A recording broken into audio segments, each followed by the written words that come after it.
birthday, one she birthday one, that was 49 or so, I'm not too sure. But one she birthday one, then after that, one she 10 years anniversary. It's been a very good, time in Ife. In fact, if you all are going to be very truthful, 150 on she truthful about Ife Palace, you know that, that John King has done so much within a short time of coming to be the Ooni of Ife. Bí wọ́n ṣe jẹ́ pé ọmọ kékeré ni wọ́n tó. Remember, I think before he became the king, he was a realtor. So he had his plans for the crown. Okay, only 51 lọ pé whatever age ọba pé bàbá wa ni wọ́n kábíyèsí o mo kúnlẹ̀ ẹsẹ̀ méjèèjì fún yín o ẹ pẹ́ láyé orí yín ojú yín ò dẹ̀ ní rí ibi lórúkọ Jésù ẹ dàgbàdàgbà ẹ dògbó irú kẹ̀rẹ́ máa do kíni mọ́ yín lọ́wọ́ ni láṣẹ Ìdùmarè because you are a very nice man honestly mo ti fẹ́ pé K1 the ultimate kí ló dé àtijọba pọ̀ sí ẹ má wọrí ara yín. Àti gbogbo ẹ̀yin ọmọ I don't want to be very rude tonight. Ẹ̀yin tí ẹ lọ ń ṣe poster wípé dáàdì tèmi ló máa kọrin fún ẹni tó bá mú. Ẹ̀yin nu Ọlọ́run nu. Ṣé wọ́n sọ wípé Àyìndé ló máa kọ Ọlọ́run ò ní jẹ́ káyìndé kọrin mọ́ tó bá ti dọ̀ba. Ṣé òun ló máa kọrin fún ara ẹ̀ níjọ́ yẹn ni? No, it's not possible. A máa pe àwọn eléré wá ní lágbára Ọlọ́run.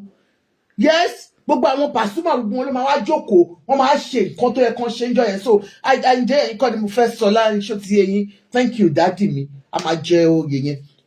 So the major one that I've come tonight to talk about, like I told you, ẹ káàbọ̀ everybody on Facebook, mommy wa talks Ajayi, every other person, you're all welcome. So nǹkan tí mo wá ganu sí ní alẹ́ mo ní bàbá wa pé 10 years lórí oyè. Tó bá wá ní kẹ́ máa ka àwọn nǹkan ríbi tọ́ ní Ifẹ̀ ti ṣe ká wọ́n ti ṣe hotels wọ́n ti ṣe Ọ̀jájá mall yẹn wọ́n ṣe sí ìlú arábìnrin tó já ìwé fún wọn rí o Ọ̀jájá malls ní Àkúrẹ́ Ọ̀jájá mall ní Lẹ́kì wọ́n ti ṣe a lot of things. Yes, and I said something that there are certain things that Ooni did that were not mentioned that I got to know when it was being dragged so well on social media. Nígbà yẹn Naomi gan ló wà nínú ilé. He was helping those ladies tí wọ́n lọ fi ń ṣe ọmọ ọ̀dọ̀ tí wọ́n lọ fi ń ṣe iṣẹ́ aṣẹ́wó ní Libya.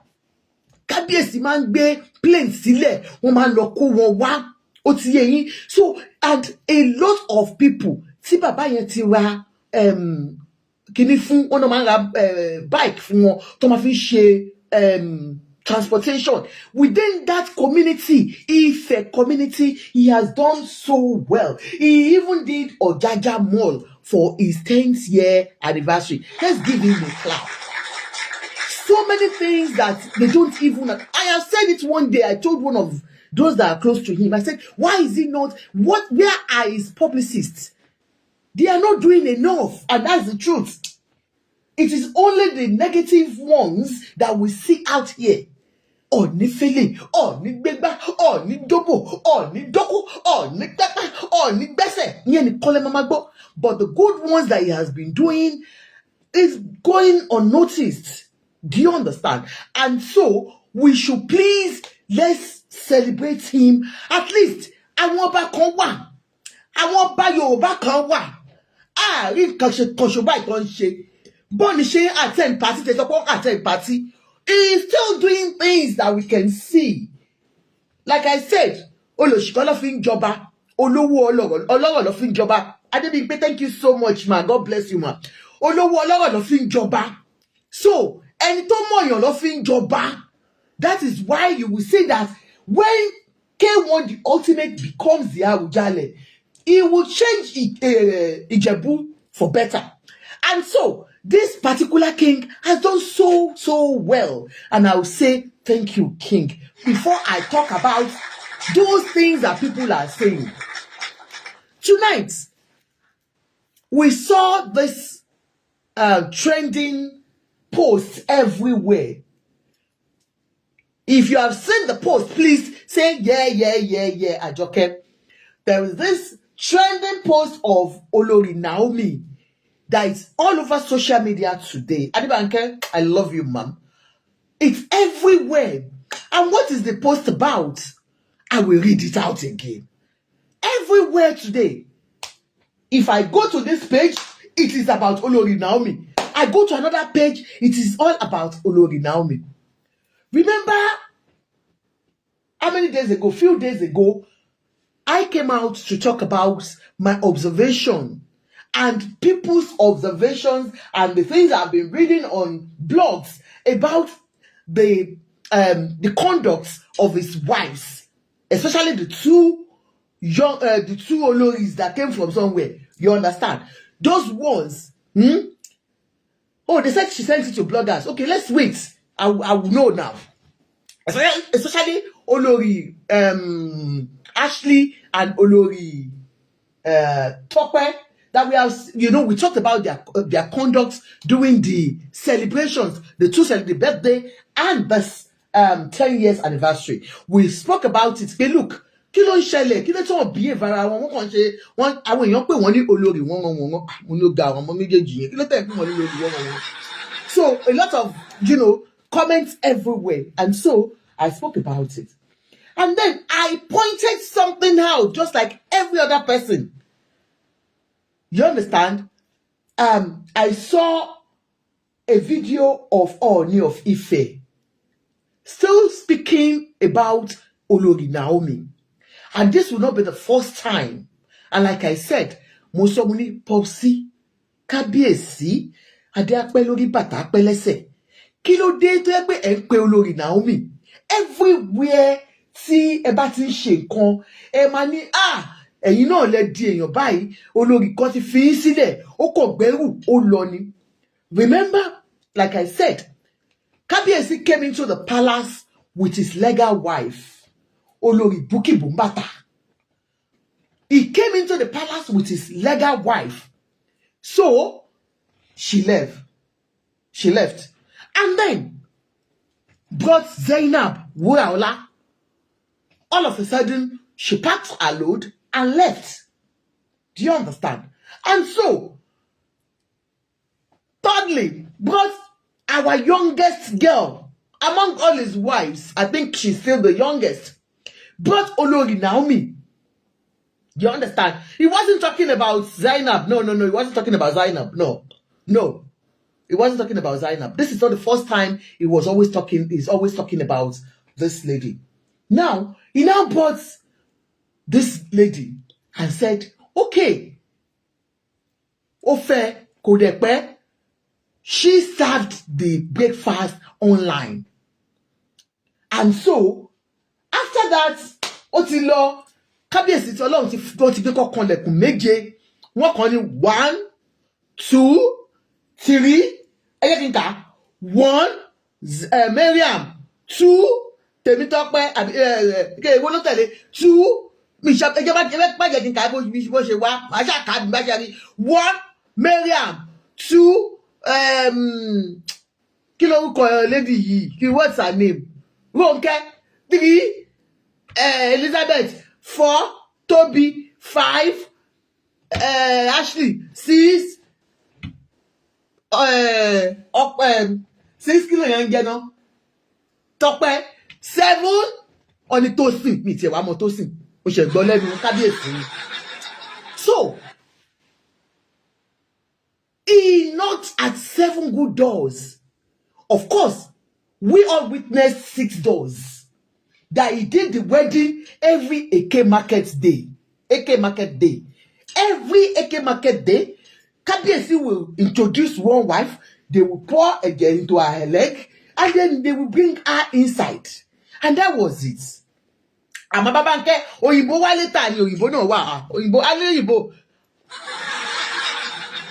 Abẹ́ pa lóyìnbó. Wọ́n ní the 7th wife is Tosin, one Tosin. I don't know who the Tosin is. Kábíyèsí lóyìnbó. Ṣebí mo sọ fún yín níjẹta àbíjọ́ wo la ṣe kégbẹ̀yìn. I said, all these people they call Ayabas, they are still there waiting. Oyibo is one of them. Oyibo, her name is Madami. I am calling her one of those ones that I can authoritatively tell you there is a Madami somewhere. Our Royal Highness Madami. She is Ayaba. Oyibo, Oyibo, Oyibo. Baba mi tó ṣe dé, wọ́n tún knock ilẹ̀kùn Oyibo. So Oyibo is part of them. So, like I said, wọ́n knock gbogbo àwọn ilẹ̀kùn yẹn méje lọ́pẹ́ ṣá tó jẹ́ àwọn ìyàwó tí bàbá show the whole world. That is the 6 ones that we know that are visible to us. The invisible ones, the 7th one is part of them because me, I don't know her. Unless I will go and find out. You know, I like to do amebo. I will go and tell, please, can you release a picture so that I can see and show it to the whole world that, yes, our daddy is not hiding any of his wives. Those are the visible wives. They are not the spiritual ones. They are the visible wives. Baba has more wives in the palace. And tonight, I am going to talk to Daddy. Daddy knows Ajoke is amebo. Kábíyèsí wa Ooni ìrìṣà kì í ṣe ọba tí wọ́n máa ń bínú sí èèyàn o. Èèyàn dáadáa ni wọ́n o. Tí wọ́n bá ti rí pé mo ti ń ṣèké, wọ́n á ní, kí ló ṣe bébì? Ó máa ń ṣèké gan o. Ó ga o, ike ẹ̀ pọ̀ ṣá. Just like nígbà yẹn, tí olórí Ashley ń parí ìdára wọn káàkiri tí wọn tí ìfẹ́ wọn wọlé táwọn náà yìí jẹ side chicken ṣe rántí nígbà yẹn tí àwọn èèyàn bẹ̀rẹ̀ sí ń bú olórí Ashley pé kí ló ń ṣe tó ń gbọ̀n kiri tó ń jẹ kiri tó ń jẹ kiri àwa ṣèké ńgbà yẹn pé olórí Ashley ìyàwó ni náà ayaba ni sọ́rí ayaba ni náà ó wà nínú pálá òun náà ti wà ń bẹ̀ tipẹ́ ayaba dẹ̀ wọlé odò díndín. Now let's go ahead. So tonight, I now saw this viral post and people were now reading it and saying, Olori Naomi has officially divorced the king. How many times will Olori Naomi divorce our king? Olori Naomi left over how many years? After she left, Kábíyèsí ti bí ìbejì. Kábíyèsí ti bí ìbejì lẹ́ẹ̀mejì. Kábíyèsí has twins 2 times. One with Olori Tobi. Second one with one of the ayabas in the palace. Mama Bukumi kí mo sọ fún yín jọ́ yìí. So, why is this? Why is she coming to give us divorce letter again? After she divorced us online, that December, that time, one dirty December, she served us. On holiday with my, I went on holiday. And then people were calling me, Ajoke, it has happened. No? What you said, we have seen it. Money, what did I say? I heard something. I said something. And now they said, she has come out to announce. That was 3 years ago, Mama Banke. And so, why is this letter everywhere? Something that has never happened before in Yoruba land. Nǹkan tí ò ṣẹlẹ̀ rí. Nígbà tí Bombata máa lọ, kò sẹ́ni tó mọ̀ pé wọn ò tiẹ̀ sí together mọ́. She came in to perform the duty. Just like all these our wives that left, they will follow Àyìndé. Wọ́n máa wọ tí dájú wa bá ti lọ sí seclusion. Wọ́n á lọ dúró tí dè wọ́n ní inú Àwùjalẹ̀ palace. Wọ́n á dúró. Bẹ́yẹn ṣe mọ̀ bí Kábíyèsí wa Ooni ìrìṣà àti Bombata ṣe ṣe bẹ́ẹ̀ làwọn náà ṣe máa ṣe. So they will naturally go and wait there. My daddy will not come to the palace without any woman coming with him. Women are coming with Oju Chagbola. Ó ti yé yín. So just like that, they are going to come. And so when Bombata left back after performing her duty as Olori Ojokan, ó ti yé yín, she left. Nobody heard anything till today. Sure you understand? And then Wuraola, no smiling babe. olórí mọ́mì wa yìí ni wọ́n yé gbà ó máa ń disrespect àwọn olórí ṣàbí ló máa ń ṣe ẹ́ náà Àjọkẹ́ olórí past olórí Wúràọlá our own Wúràọlá beautiful but not smiling Wúrà when she left nobody knew anything no she just carry her bag and carry and go she only left. They said she left a designer bed. I don't know because they said she was looking for a designer bed. Nígbà kan wọ́n ló gbé designer bed díẹ̀ lẹ̀ wípé wọ́n wá ní olórí Mariam ń sùn lórí designer bed. Mi ò mọ bó ṣe jẹ́ o. Me I don't know anything no. What I heard from the palace ọmọọba àwọn ọmọọba máa ń lo góòlù ṣá. Kí ló dé? Èmi ò ya eléyìí kò dẹ̀ ní há o. Mi ò ya eléyìí lọ́wọ́ àǹtí ẹni this is not your goal tó há o ẹ lọ wá góòlù yín tó há lọ́dọ̀ Arámidé o ara ṣòṣò ti dá góòlù padà àbóyí àsọwọ́ tẹ́mì ara ṣò ló gbé yín góòlù eléyìí mi ò ya lọ́wọ́ yín pọ̀sí mi ó fún mi ní owó Àyìndé fún mi ní owó kí n ra gold tí máa fi ṣe ṣó lénìí ni o sì ṣe láìkẹ́ ọmọ ọba la máa ń lò àwa ọmọ Àwùjalẹ̀ la máa ń lo owó ilé. Ṣé you understand? So my dear people, when no smiling queen left mo sọ fún yín bóyá máa di ẹnu pọ̀ ni olórí Wúràọlá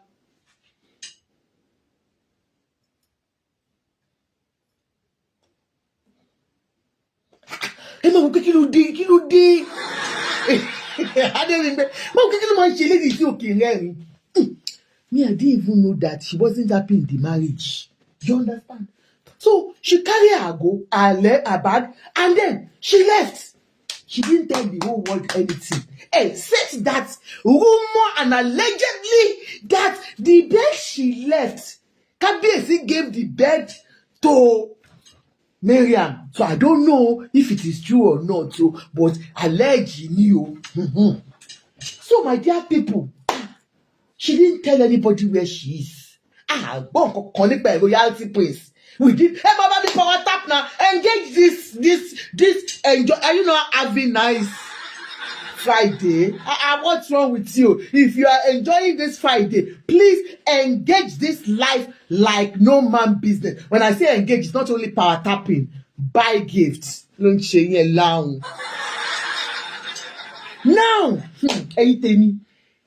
now left. We were now looking. Thank you, Hen. I love you on my show. Rhoda, thank you. But when you give me, I'm a gift. You know, man, do. They don't gift by Mama Shekeni. Mama Shekeni. Mama suffering.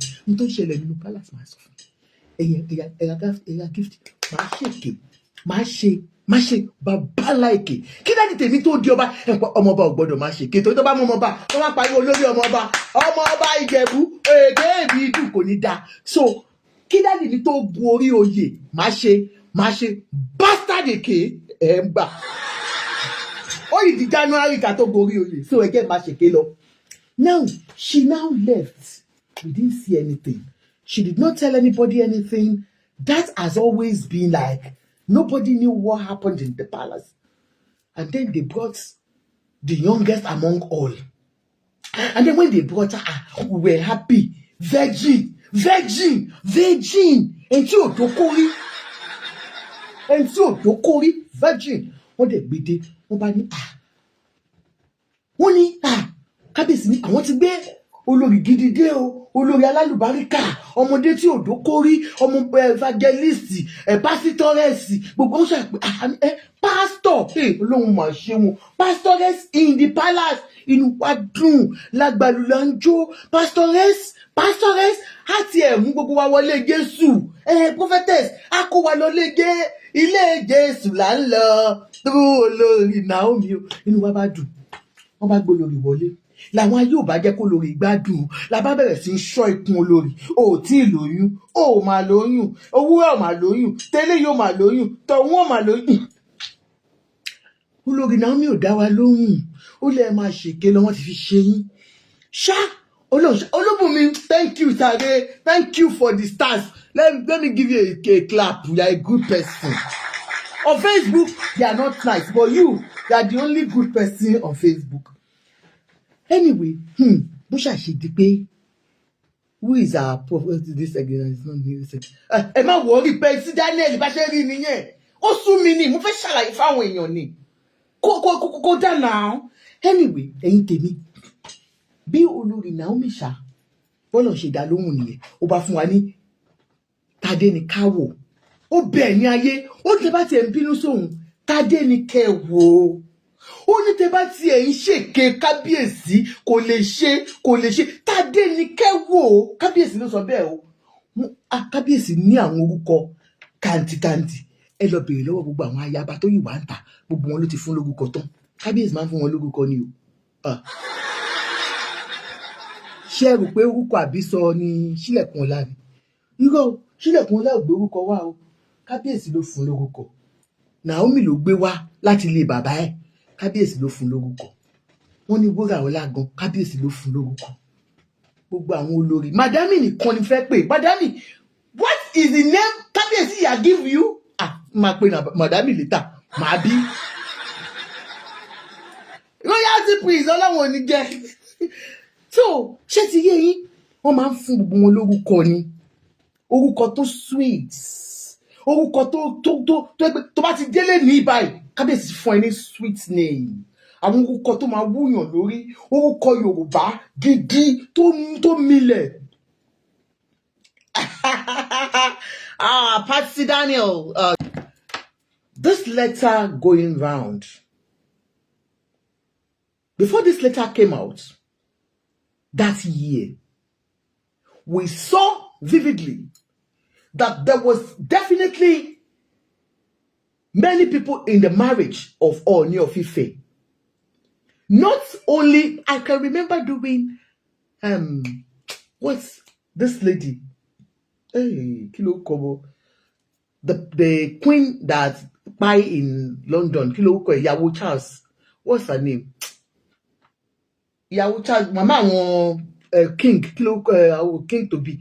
Ìyàwó Charles Toku. Diana, thank you. When they were interviewing Diana, she said there are 3 people in this marriage. And exactly. Olori Ashley and others have always been in the life of the king for a very long time that people did not know.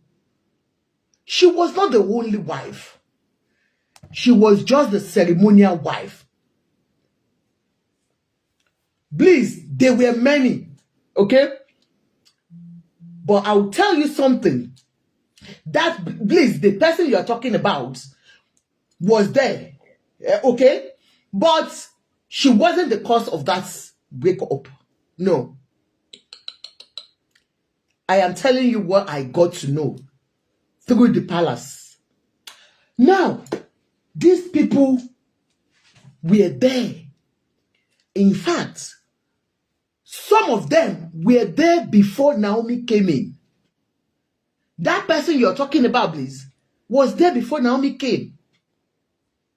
According to what I heard from the palace. They were all there. Allegedly, Kábíyèsí was promising all of them marriage. Shewa Badele, thank you so much. Allegedly, Kábíyèsí was actually promising them marriage. I know of one person. Her name is BBL. Yes. You can, she's on TikTok now, so she knows I always do amebo about her. You understand? She was one of those that Kábíyèsí actually promised. Yes, because I investigated. I spoke with her to know when that happened. And why did I talk to her? It was because of Olori Naomi, Olori Mariam. You remember the voice note that went viral that lady was saying, Mariam fi ìbùkún gba ìbùkún wọlé ni. That's the lady I'm talking about. Yes, she had her grievances, just like any other woman that were there before Naomi came in. Do you get me? You understand? They were all there. And so, Kábíyèsí is just like every normal man. And I do say it ìwọ tó bá jẹ́ pé ó pàdé ọkùnrin tó bá yẹ kó deceive it is your loss, nobody's. But there are so many of them that definitely, my dear people, wọ́n ti gbé ọkàn wọn pé àwọn fẹ́ di olórí. Believe me, it's not everyone that likes to be in a polygamous home. I don't like polygamy, but some women will tell you, I don't mind polygamy. And so that was when these 6 wives came at the same time. A lot of people were like, Kilo Sheyi, well-educated, you understand, well-educated people, and none of you says, get the other number from Auntie, please. Get the other number from her. That number is the one I'm using, and I'm not able to show you understand. Please get the other number. She knows that one, and then I can. You understand? For your eyeglasses, yes. Get the other number now, and I will get it from Auntie, please, so I can give her the eyeglasses for you, and I'll get that. Okay. So I said, well, all these are educated women. All these ladies, except Toby, tí ò tí bímọ rí, except Miriam, tí ò tí bímọ rí. And I am telling you, I am still coming back to you people that you have been calling Miriam abiyamọ. Miriam ò tí bímọ rí, ó ṣe máa gbọ́mọdé ní lórúkọ Jésù. So, all of them, wọ́n ti ṣàbíamọ, wọ́n ti marry, oníkálùkù wọ́n ti divorce. And like I said that time, I was sincerely behind all these women, because tí kábíyèsí ò bá fẹ́ wọn, ta ló tún máa fẹ́ wọn? Kò matter.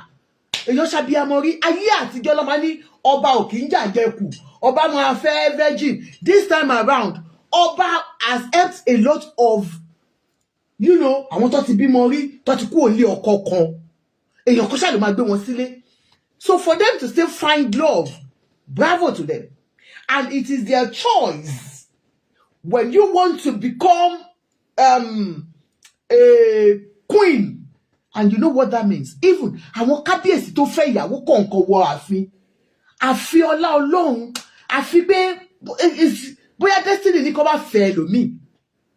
Kábíyèsí wa ti Abẹ́òkúta kọ́ ló sọ pé ìyàwó kan ló wà lọ́dọ̀ wọn, and is happy with her.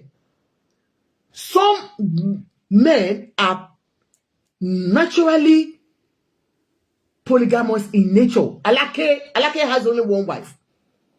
Some of them. And so they will use the opportunity of becoming the king. Wọ́n sọ fún ẹ pé ọba ò kì í níyàwó kan. No, it depends on that man. And gbogbo àwọn obìnrin yìí, a máa mọ àwọn ọkùnrin tá à ń fẹ́. Ọkùnrin tó bá mọ̀ pé ó nífẹ̀ẹ́ òbò. Wọ́n ti fi ṣe látọ̀run. Tí wọ́n bá di ọba, wàláì, a fẹ́ tó 100 tọ́ni ní kọ́kọ́ lè máa rí. So, immediately, gbogbo wa dẹ̀ ń wò pé kí ló ń ṣẹlẹ̀? But she left. She left because èrò pọ̀ ń bẹ̀. She left because later ni mo ṣe wá gbọ́ the full gist. She couldn't cope with all these women. Allegedly, wọ́n ní ó máa rí wọn, ó máa rí àwọn obìnrin yìí, but she had no balls to challenge kábíyèsí. Wọ́n kì í challenge ọba. And this is a young girl that felt she has come into somebody's life, and ní mọ̀ nǹkan tí kábíyèsí máa sọ fún. Ó ti yé yín, because I could see that naturally kábíyèsí loves her. There is no doubt about it. After bá ń tọ́ra yín, ó like Naomi, kábíyèsí like Naomi. I'm not saying he doesn't like the rest too. The rest, ó lọ máa ṣe wá ní rest. But ó love Naomi, that I can see in him. And what I heard again about Wuraola ni pé ó love Wuraola náà gan ni. Princess Adekemi, she is the oldest one. Pamsi Daniel. Princess Adekemi ti wà Simbini. Àwa ti sọ Princess Adekemi. Princess Adekemi is still in the palace. She's over 60. She is over 60. and she is Kábíyèsí's ayaba. Tí ẹ mọ̀ nǹkan kan. Tẹ́ bá ti wọ palace, Princess Fadékẹ́mi náà máa fà yín lé lọ́wọ́. Patsy Daniel, no, the number to call in for everyone that wants to call in. This is the number. I'm coming. Let me give you the number. If you want to call in, yeah, let me give you. Mr. Adigun, if you like that, you only want ladi. It can't be done. It can't like we. Mr. Adigun, no more number. Me they were more busy my jadi. +4 +234 Nigeria number. +234 901 662 8939. +234 901 662 8939. Mr. Adigun, ẹ̀yin TikTok ẹ bá mi lọ fún Mr. Adigun o. Má ṣe yín léṣe o. So, my dear people, not yet. Bẹ́ẹ̀ ṣe ń di ẹṣẹ́ àjọkò torí ọ̀nà yẹn jí o torí mi máa wá ìtẹ́ request. Ẹ jọ ẹ tí wọ́n á request kọ́kọ́ ìjókòó mi. Now, with all these ayabas that we mentioned at that time, they were there. Naomi was seeing all these women. That lady I told you about was there too. Most of them, do you get me? Most of them knew that Kábíyèsí brought in a younger girl. Princess Ronke Ademilu, Princess Ronke, that is Olori Ronke now. Olori Ronke was there before Naomi came in. Olori Ronke was there. Not that because I said somebody came in to say they have been dating since when they were young. No. They met in a party in 2024 or so. 2014. As you come in, please get you about me. Oh God.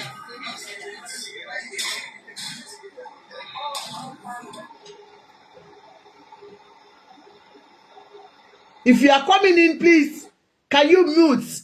Mute. If you want to come in, you can mute, please. Mo follow Benny. If you come in, please mute me. Mo biche ma ṣe kini ni. Mi ti fẹ́ gbé yan kankan wọlé. Susan Joka. Ma? That's gbogbo nǹkan tẹ́ ẹ sọ yìí pé somebody is there, this one has been there, whatever has been there. Kò marry one now. Òun náà ni mo. Why did it have to be Naomi? What choose? Òun ni mo ń bá yín sọ, ẹ jẹ́ ká máa sọ̀rọ̀ lọ. Again, be do like me. Mute. Mo kàn ń ṣàlàyé wípé Naomi came in and she became the wife. And then you start wondering, like this woman has wondered now. Wonder.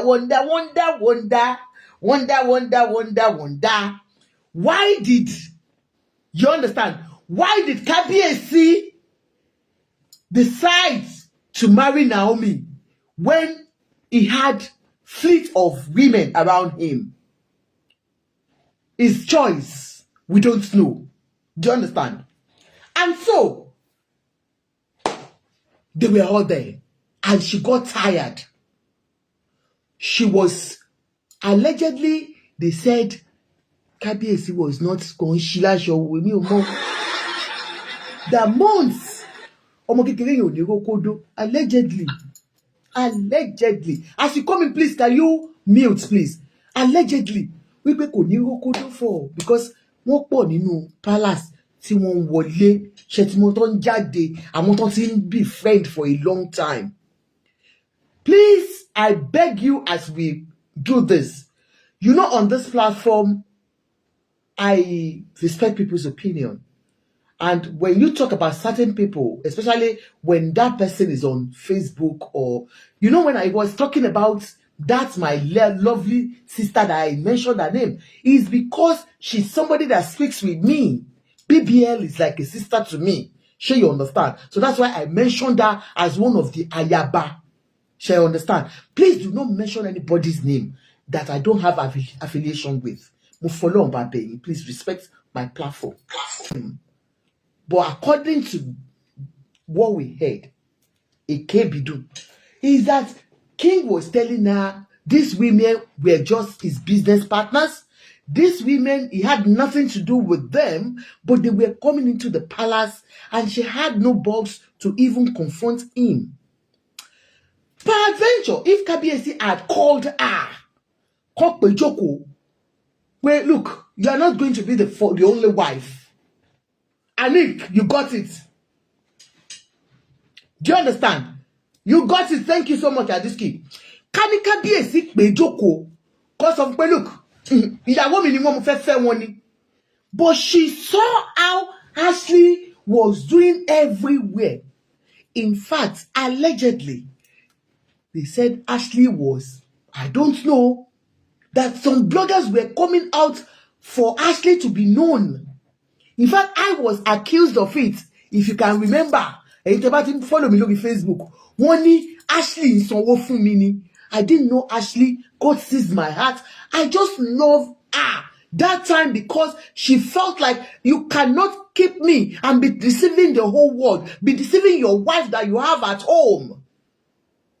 Because just like the way Madami is shouting everywhere now, you can see go and see Instagram.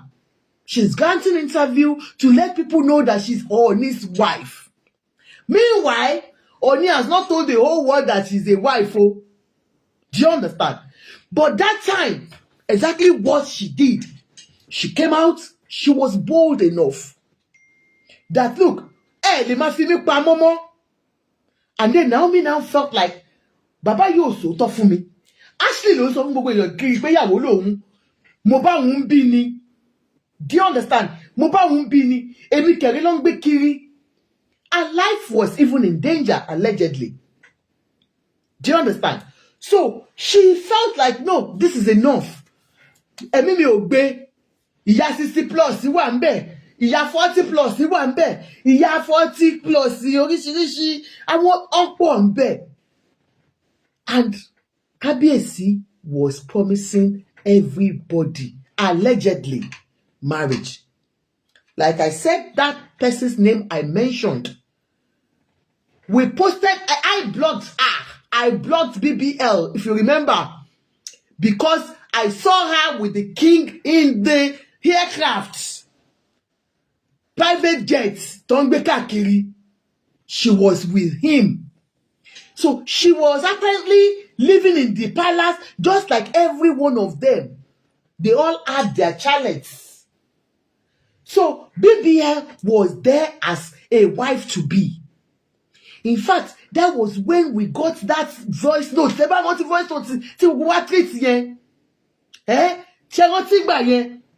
The voice note, because she was aggrieved.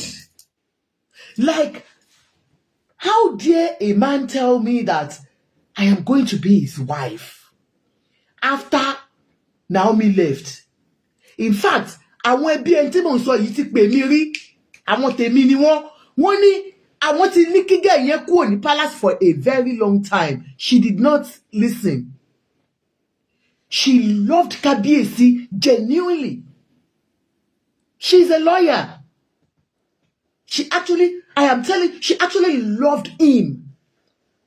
And so, wọ́n ti sọ fún àwọn fẹ́ nígbà tí, yes ma, yes ma. Nǹkan tẹ́ ẹ̀ sọ, no matter what, ṣẹ́rí gbogbo àwọn tó wà nínú palace yẹn, bí èmi ṣe rí, tó bá jẹ́ ẹ̀yin ní situation yìí, pẹ̀lú kẹ́kẹ́ sọ pé ẹ̀yin ni Naomi, will you stay with that? Ẹ jẹ́ kí n sọ fún yín, ṣẹ́rí tó wà nínú marriage. Like if you read her right up today. It's not today. Okay, I will read it. It's not today. She said, she said, wípé nǹkan tí ẹ̀ ń rí níta ó yàtọ̀ sí nǹkan tó wà. Òun ni gbogbo ẹ̀ la máa analyse. More understand. She's the one that is there. It's only Naomi that is outspoken. Ní gbogbo wọn, àwọn tó wà ńbẹ̀ yẹn. All of them, I think that they are desperate. Náà ṣe dúró síbẹ̀ yẹn. Wọ́n wà desperate.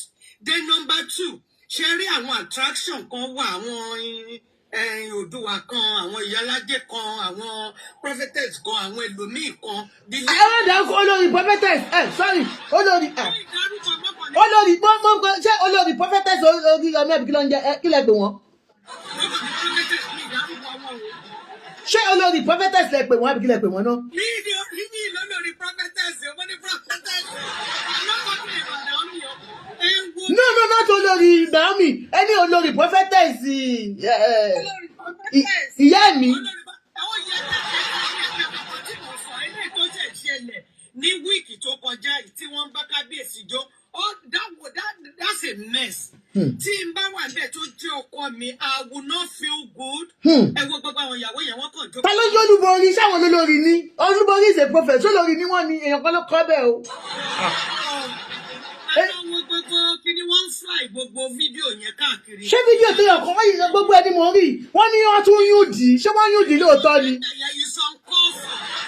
Ṣé lóòótọ́ ni olórí ẹjọ́ ẹ̀yin tẹ̀wá bí ṣé lóòótọ́ ni olórí olúborí sorry prophetess olúborí wọ́n yún dì í níwájú kábíyèsí wọ́n wá mú ìdí yẹn wọ́n wá ṣe báyìí. Wọ́n tún ṣojú báyìí kí ni gbogbo nọ́fẹ̀sì yẹn. Wọ́n ṣèdí bálabàlà. Ẹ wá jẹ́ kí n sọ fún yín sísá Àjọkẹ́ it was like a year ago. Naomi lọ sí pati kan Alhaji Wasiu náà ń play lọ́jọ́ ìsọ ní Instagram tí n bá rí màá ṣe pẹ̀lú yín. Yes my king. That lady was on the stage pẹ̀lú K1 ó ń kí lọ́wọ́ tí ẹ bá rí bí prophetess yìí ṣe tó ṣe báyìí èèyàn Ọlọ́run she look at her like mò ń wò ó pé kí ló dé. ẹ ṣe rival náà. Mọ́mí tún ẹ̀ dúró mo kàn fẹ́ chipping nǹkan tẹ̀. Ṣe rí mọ́mí yìí Mrs. Olúborí yìí. Tẹ́bárẹ̀ àti orí láti ìgbà tó ti bẹ̀rẹ̀ kán máa jẹ́ mẹ́sẹ̀gì wèrè. Mẹ́sẹ̀gì kan máa gbalẹ̀ lọ́wọ́ èèyàn kan máa gba góòdù kan ní ẹ̀mí ní kan ra góòdù fáwọn kan ra lé fáwọn. Ṣe rí láti London náà ti máa ń jó irújó àwọn irújó báyẹn. Ṣe rí ọkọ tó ń fẹ́ tí kò bá lè tí obìnrin bá fọ́kọ tí kò bá lè tọkọ yẹn ò bá lẹ́nu ọ̀rọ̀ kò sí nǹkan tí wọ́n fẹ́ ṣe mọ́. Ṣé understand ọ̀tọ̀ ní kéèyàn jẹ́ ọkọ ọ̀tọ̀ ní kéèyàn jẹ́ ọkọ. Ṣé understand sorry I'm so sorry I'm not judging but I believe there are some things as a married woman when her husband says stop or don't do that kọ́ fún wa lójú àti ìwé kò yẹ ká ṣe.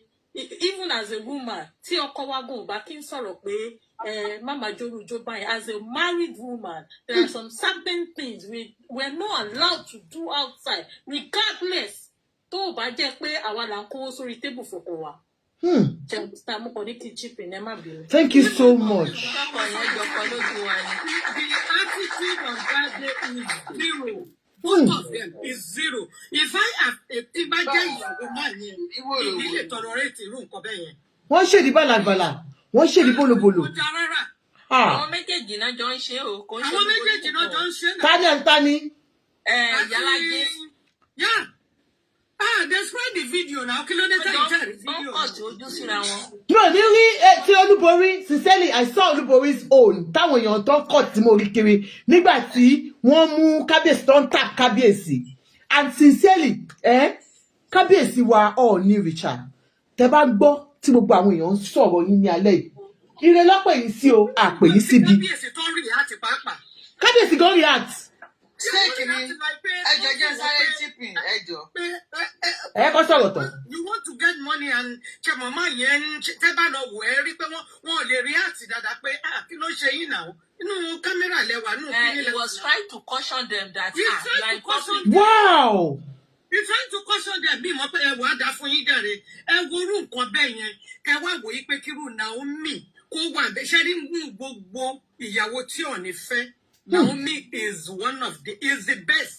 Mariam tẹ́ ẹ sọ according to tọ́sọ tèmi gbọ́ o wọ́n ní Mariam ti marry tẹ́lẹ̀ o. Kò má rìnrìn èmi fún yín authoritatively kò má rìnrìn. Kò dẹ̀ bímọ rí. Kò bímọ rí. And that means she's old. She's not old. She's only 40 plus. She looks like grandma. She looks no. She looks like grandma. Sincerely. She looks like somebody that is 50. She's not 50. Her sister, her senior sister, no, she 50 2 years ago. I was to go. Okay, 40 something. Yes. Ó dàgbà ju Naomi now. Gbogbo wọn ló ju Naomi lọ abẹ́ ẹ̀gbọ́n ni mo ní Naomi ni youngest. Ó ti fún ọmọ 30 or 20-something to lọ sí Even though as at then, Naomi, she's not even up to 30 then. Yeah, she's not even up to 30. Like she said it's a lot. Pé nǹkan tá à ń rí ní ìta. Kẹ́rin kankan kan, ẹ wo nǹkan tẹ́lẹ̀ kankan bẹ́ẹ̀, nǹkan ní Professor Olúborí show a clip of Onírìṣà. Spending her expensive shoes. We are going to talk about that. Kábíyèsí. Mo fẹ́ béèrè question. Mo fẹ́ béèrè. Ẹjọ́. One by one. Tẹ́ bá ti jọ sọ̀rọ̀ tó bá lè fẹ́ gbọ́. One by one, please. Ẹni sùúrù ẹni tó ṣe sọ̀rọ̀ Àjọkẹ́ mi fẹ́ sọ̀rọ̀ látẹ̀kan ó yẹ Àjọkẹ́ mi ẹ̀yẹ sọ̀rọ̀. Ok, ẹ ṣe gbogbo lé. Yes. Gbogbo nǹkan tá à ń sọ náà Nàìjíríà ti di drama.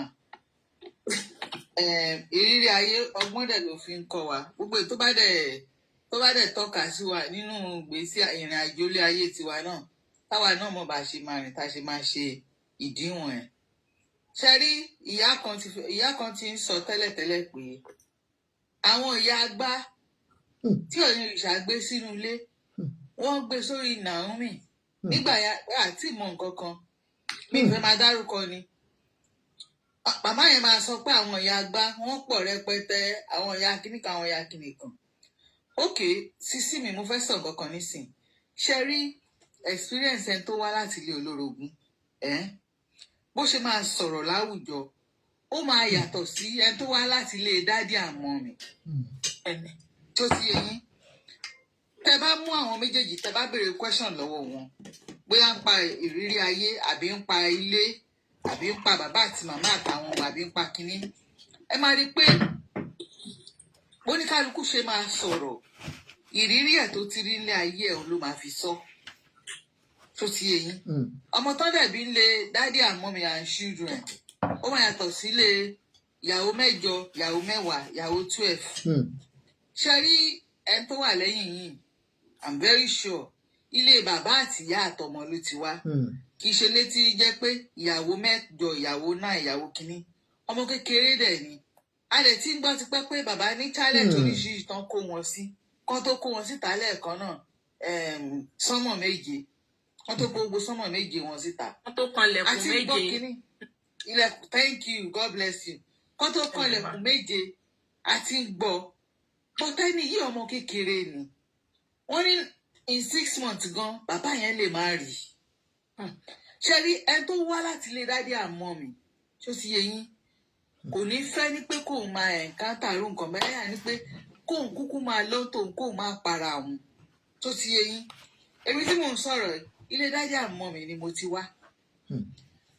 Mi lè wá lórílẹ̀ kan lẹ́sìn tán ní ó ní ìyàwó 8 ìyàwó 9 ìyàwó 10 máa píkì rèsì ni because wọn tọ́ mi ń bẹ̀ ilé dádì àmọ́ mi náà ti tọ́ mi bàbá ìyá àti àwọn ọmọ wọn mi wà wájú mi tí mo sọ.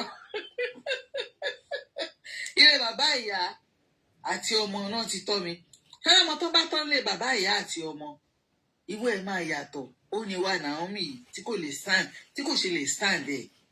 Àndẹ́ṣẹ́ ẹ̀dẹ̀ rí ẹlòmíì wá láti ilé bàbá ìyá àti ọmọ bí ó ti tọ́lé ọkọ kan wò ọkọ 1 2 3 4 ọkọ 1 2 3 so ó ti wá mú gbogbo ẹ̀ pé jẹ́ kí n lọ jókòó síbi kan kí n lọ ẹni lórúkọ bó ti ẹ̀ pé mi ni mò ń náwó àpò mi at least wọ́n máa pè mí mọ́.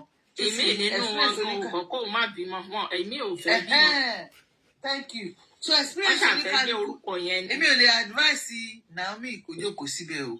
Ẹ ṣé mo dúpẹ́ ọ̀rọ̀ mi ò jù bẹ́ẹ̀. Ẹ jọ̀ọ́ kí anybody tó bẹ̀rẹ̀ sí give submission ẹ kàn jẹ́ kí n sáré parí ọ̀rọ̀ ẹ jọ̀ọ́ nítorí Ọlọ́run please everyone can you mute so that I just give my the little things I know.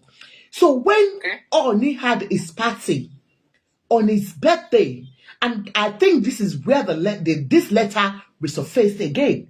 Like I said, everyone bringing this letter, trending this letter again, this divorce letter. This was the letter Naomi pasted and updated for everyone in that December 3 years ago. That was when she thought it was enough and she left the palace without telling the king.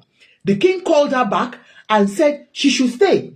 But he wanted the mother to leave and the brother and the siblings. But she said no because she was just tired of the relationship. And she left the marriage. Thank you so much, gifters. Now, this was what she served us. So please, everyone, disregard this new letter that is everywhere, because any letter to Coleni. No, she's gone and she has long gone. You understand? We saw her last week, 2 or 3 weeks ago, when the king purposely, intentionally spoke with his son and prayed for his first son. Reason, allegedly, what we heard, we know that Ashley has been parading her son as the crown prince. I also on Instagram, the crown prince of the Ife. You know the way she writes her episode.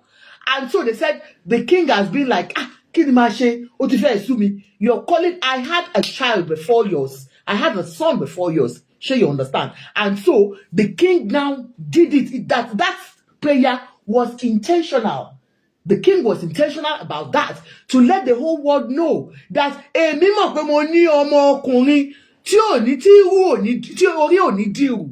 that was what he did. And I say, let us all clap for the king for doing that. Because in fact, the recent behavior portrayed the other time, do you understand, shows that kò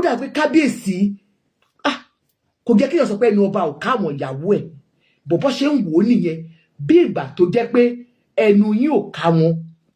Bọ́sẹ̀dé ẹ pẹ̀lẹ́, bó ṣe rí nìyẹn bí ìgbà tó jẹ́ pé èèyàn but ṣẹ́mọ̀ kábíyèsí ni yín, ó ti yé yín sà. So I will not say anything like that, but sir ẹ bá wa túbẹ̀ yẹn ṣe. We saw today ni mo ṣe rí yẹn. Olórí Tèmítọ́pẹ́, ẹjọ́ ẹ bá wa mi mute now. Olórí Tèmítọ́pẹ́, maybe because you knew how you came into the palace, and every one of you, mi ò believe kó jẹ́ kí gbogbo yín sì kẹ́ máa jà lórí kábíyèsí mọ́. Kábíyèsí's thing is like àgbàlagbà ni wọ́n, àgbàlagbà tó dẹ̀ ní obìnrin púpọ̀ ni wọ́n, and you all know the truth.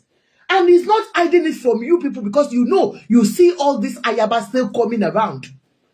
What was the display, the behavior you displayed on that day? Ẹ̀yin tèmi, video yẹn wà níbí báyìí. Tí Olórí Tèmítọ́pẹ́, tí Olórí Tóbi, ó fẹ́ lọ bá kábíyèsí fún bí tó gbogbo wọn ti fẹ́ dúró, wọ́n fẹ́ ya fọ́tò. Ó dẹ̀ mú ojú, ó dẹ̀ fi mú ìyàwó ọkọ ẹ̀, ìyálé ló jẹ́ fún ẹ o. Ó dẹ̀ mú báyìí, ó dẹ̀ mú látilẹ̀, ó mú dókè. That it was so glaring to the world. Those are the behaviors we are talking about. For some of you that you are saying, what behavior are they portraying? These are behaviors. Kábíyèsí ò kìí ṣe oníyàwó kan. Olórí Tèmítọ́pẹ́, ilé ọkọ kan lẹ́yìn náà ti ń bọ̀. Ẹjọ́ ẹ má máa ṣe bẹ́ẹ̀ yẹn níta mọ́. Àwọn èèyàn ń ká yín, gbogbo àwọn your facial expression, everything, like bí ìgbà tó pé Olórí Tóbi lọ́ba kò ń ṣe èèyàn rárá. Ó dẹ̀ wo látòkè ògbé báyìí, ògbé. I wonder what Naomi went through when she was in the palace with you girls. Mommy, Niger style. Yes, ma'am. Naomi law. I just want to call your attention to something, so maybe you can point on it. There was one, the first lady, Tom Fetty Onife, after Naomi. What was her name? Sharon Timo. Yeah, Wura. No, Wura came before Naomi. No, the first lady, Miriam. She's not there. She's not in the picture at the moment. Yeah, because she's somewhere.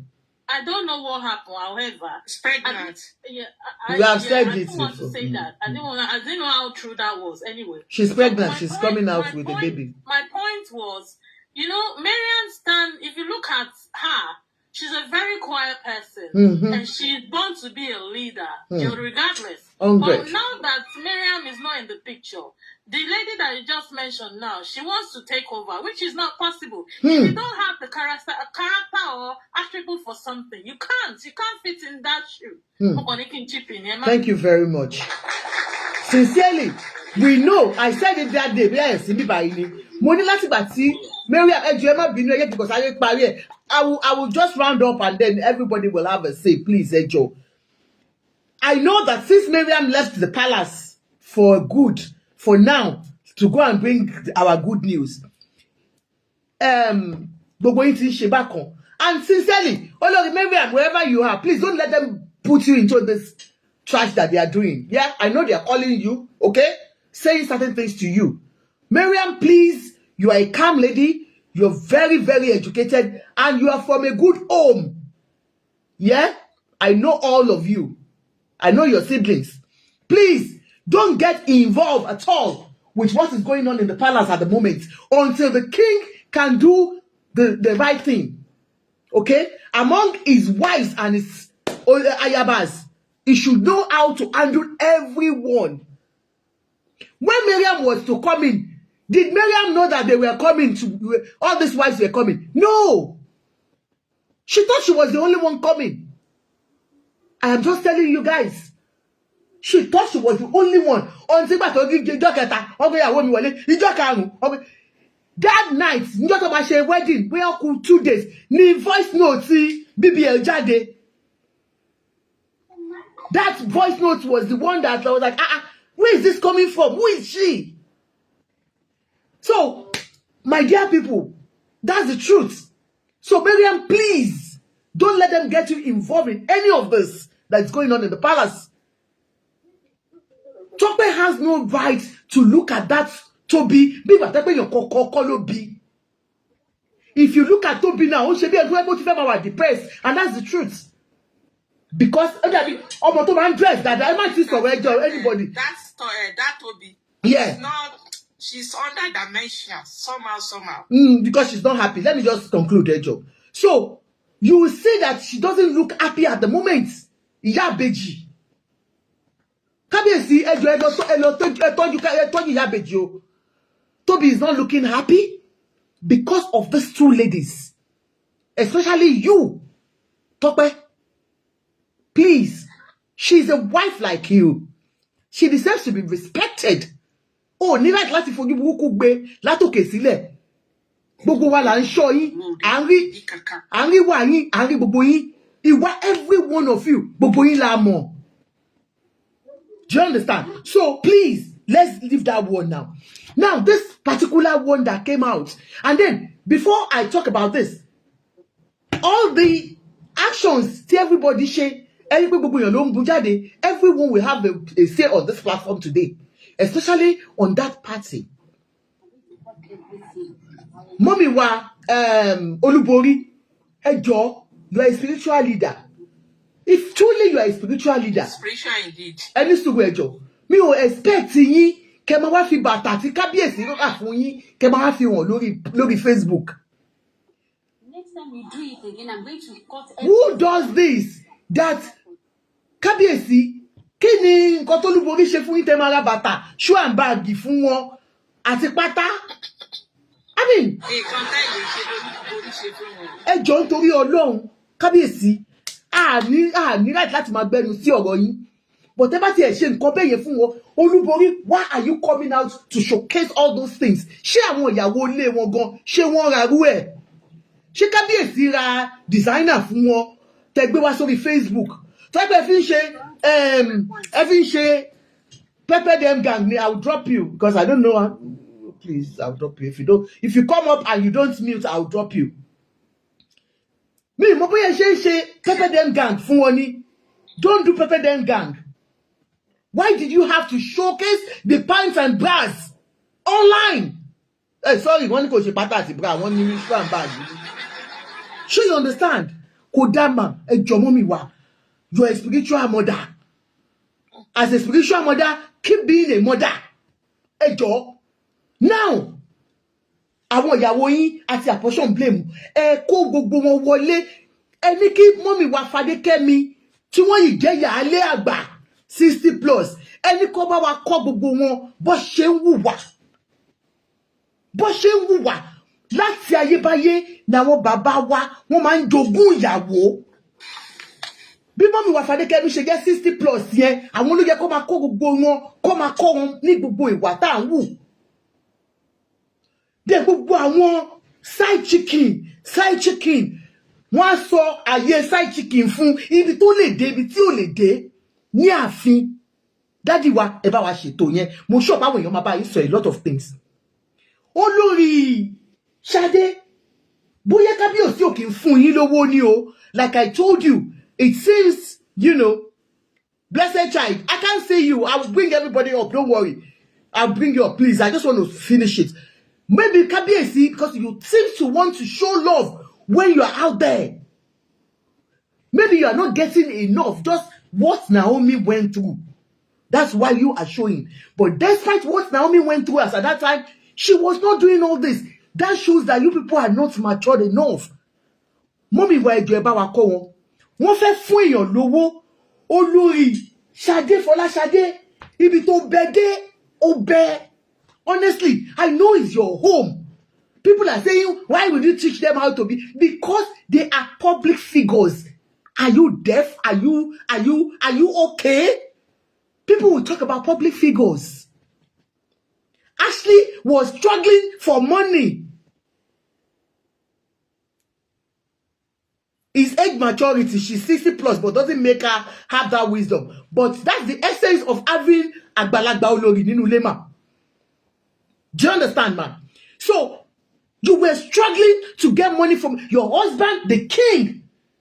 Odindi ọba ìlú, ó ń fún àwọn èèyàn lówó, ó dẹ̀ sáré dìde, ó ṣe bí hungry lion. Mọ́mì wa, Fọláṣadé, àṣìlẹ̀ má bínú. Ṣé mọ̀ pé ìyàwó bàbá ìyá ẹni ni. Ẹ má bínú mà. Mo kàn ń try láti sọ fún yín ni. Kò dá ìwà yẹn bí ìgbà tó yẹ pé elébi, ẹ̀ẹ́dẹ̀ kì í ṣe elébi ṣèbí lọ́nà lẹ́ti wá. If truly you love this man, all of you, I am begging you, give him peace of mind.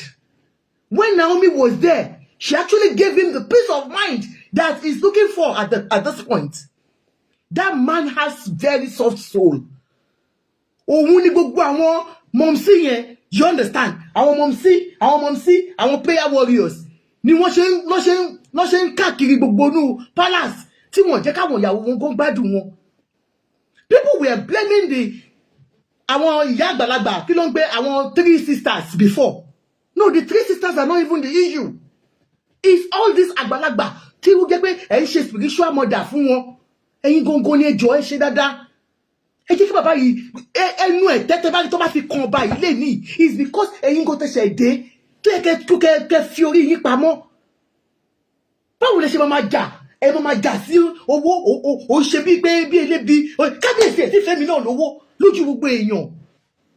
Olórí Ashley kò fọ́nì mọ́ o. Kò fọ́nì mọ́. I'm not saying you should not display your love. Maybe this is the only way you can display your love out there. Maybe the king is not giving you enough inside. But please do it with maturity. Do it with ease. I used to love you so much. Àwọn èèyàn kò kó sanwó fún mi ni. Mi ò mọ̀ ẹ́ rí, o ò mọ̀ mi rí. I changed. Níjọ́ kan àwọn kan fẹ́ bú mi pa lórí Facebook because I was changing her picture like because black beauty. Ó tún jáde tán, má fi mi pamọ́. But please, ó ti ń pọ̀ jù. Ó ti di olórí, ipò ọba ló wà. Ó jẹ́ kó máa pàṣẹ kó dúró kó pàṣẹ ni. Kò ṣe pé kó pàṣẹ káwọn kan sọ pé àbí you dey crazy if I punch your head. Kò dá ẹjọ́ gbogbo yín ẹ fúnra yín lọ́wọ́. So for this letter, I will go read it again and reason I will tell you. Kábíyèsí, mo sọ nǹkan fún yín, kábíyèsí bàbá mi. It seems you still love Naomi. Sincerely, who that pay love Naomi? Ẹ̀yin nífẹ̀ẹ́ Naomi. Ní last 2 weeks, ṣé wọ́n gbé ọmọ yín wá àbí 3 weeks ṣe ṣe àdúrà fún ọmọ yẹn. Mo rí bẹ́ ṣe ń pe ṣílẹ̀kùn ọlá with love. Kábíyèsí, ẹ ń pe ṣílẹ̀kùn ọlá with tease. Ẹ ń pe ṣílẹ̀kùn ọlá ara yín dẹ̀ ń dà. Mo rí bẹ́ ṣe ṣe mo ń ṣọ́ gbogbo movement yẹn. Kábíyèsí, ọba wa, if you want her back, it is not by reminding the whole world every time. Do you understand? Because what you have done has brought this letter today. Guys, I know a lot of people said, some said Naomi paid bloggers to repost this. Some said it is Folashade and Ikegie and Tope that paid bloggers. I don't want to believe the two stories. No, I don't want to believe it is Naomi that paid bloggers to repost this today. And I don't want to believe Temi Tope or Ashley did. I want to believe that because of what the king did last 2-3 weeks ago, this made people started talking about Naomi. People started because on this platform, I remember when we did the program, people came about and said, "Òun náà fi ọ̀nà ẹ̀bùrú wọlé ni." Tẹ́ bá rántí, please, let's be sincere. On different platforms, mo ra àwọn èèyàn tó sọ pé ṣebí Naomi náà ṣebó fún ọ̀nà ìbùkún wọlé ni. No, that is not why this letter came out today.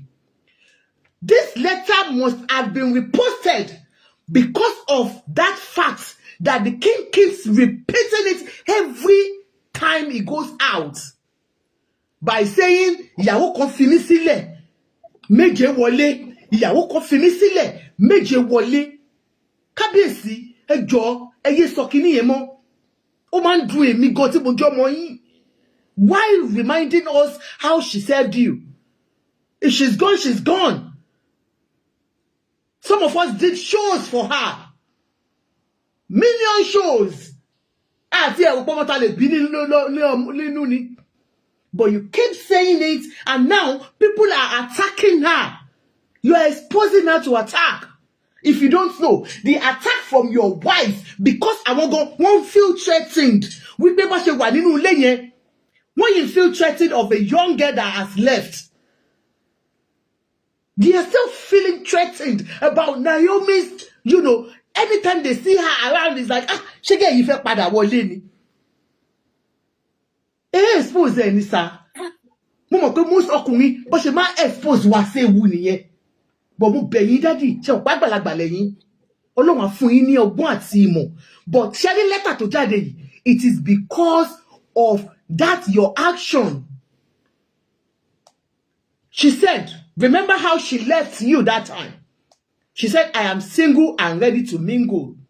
Princess Naomi, people are saying.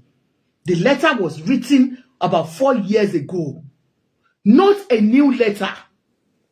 Please. It's old letter. Yes, it's the old letter, but people, and they reposted it because of the Yeah,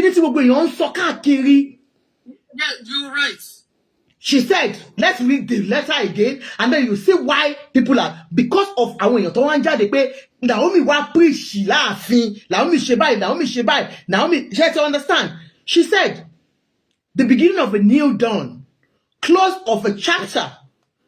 Former queen consults to the Ooni of Ife, Naomi Shilekola, announces head of union. Wọ́n ṣe bí wàtí kò ṣe ẹ̀kọ́ ni. No, kò ṣe ẹ̀kọ́. All of you bloggers that you reposted as new, I'm disappointed in you. Because it's an old letter. You might have just written it that Naomi's divorce letter resurfaces, and people will know that it is not new. This is an old letter. Agba letter ayọ̀, agba letter ayọ̀, agba letter ayọ̀, àwa ò ní fojú sunkún mọ́. Letter tí Naomi post ní ọjọ́ tá ń sọ yìí. Ó ní, I bless the Lord Almighty for his faithfulness in the last 3 years of my marriage. Now, ẹ̀yin tẹ́ ń sọ pé new letter ni, and is she still married? It's just common sense. Tẹ́ bá fẹ́ post nǹkan báyìí ẹ rò pé how many years ago? Ṣé ń gbé yín sókè ni? Ẹ̀yin tẹ́ fẹ́ ṣèké kan, I am kidding kan, I am coming. So she said, in the last 3 years of my marriage, she was only married to the king for 3 years. Do you understand? In life's journey, it isn't how far, still how well. Indeed, though Satan should buffet, a child should come. I have this blessed assurance, controlling all situations and saying to me, it is well with my soul. Certainly, it is well. I made my journey into the ancient throne of Ife with faith in my heart and love for the keeper of it. Few impressions I would love to correct. Few impressions I would love to correct. If anyone knows otherwise, they are free to come up with facts. Let it be known that this decision to move on did not come because of His Majesty is marrying to another queen, as many would have loved to assume. Though our life as a couple, one, I was the only married wife to him. There were side attractions, but it was never an issue.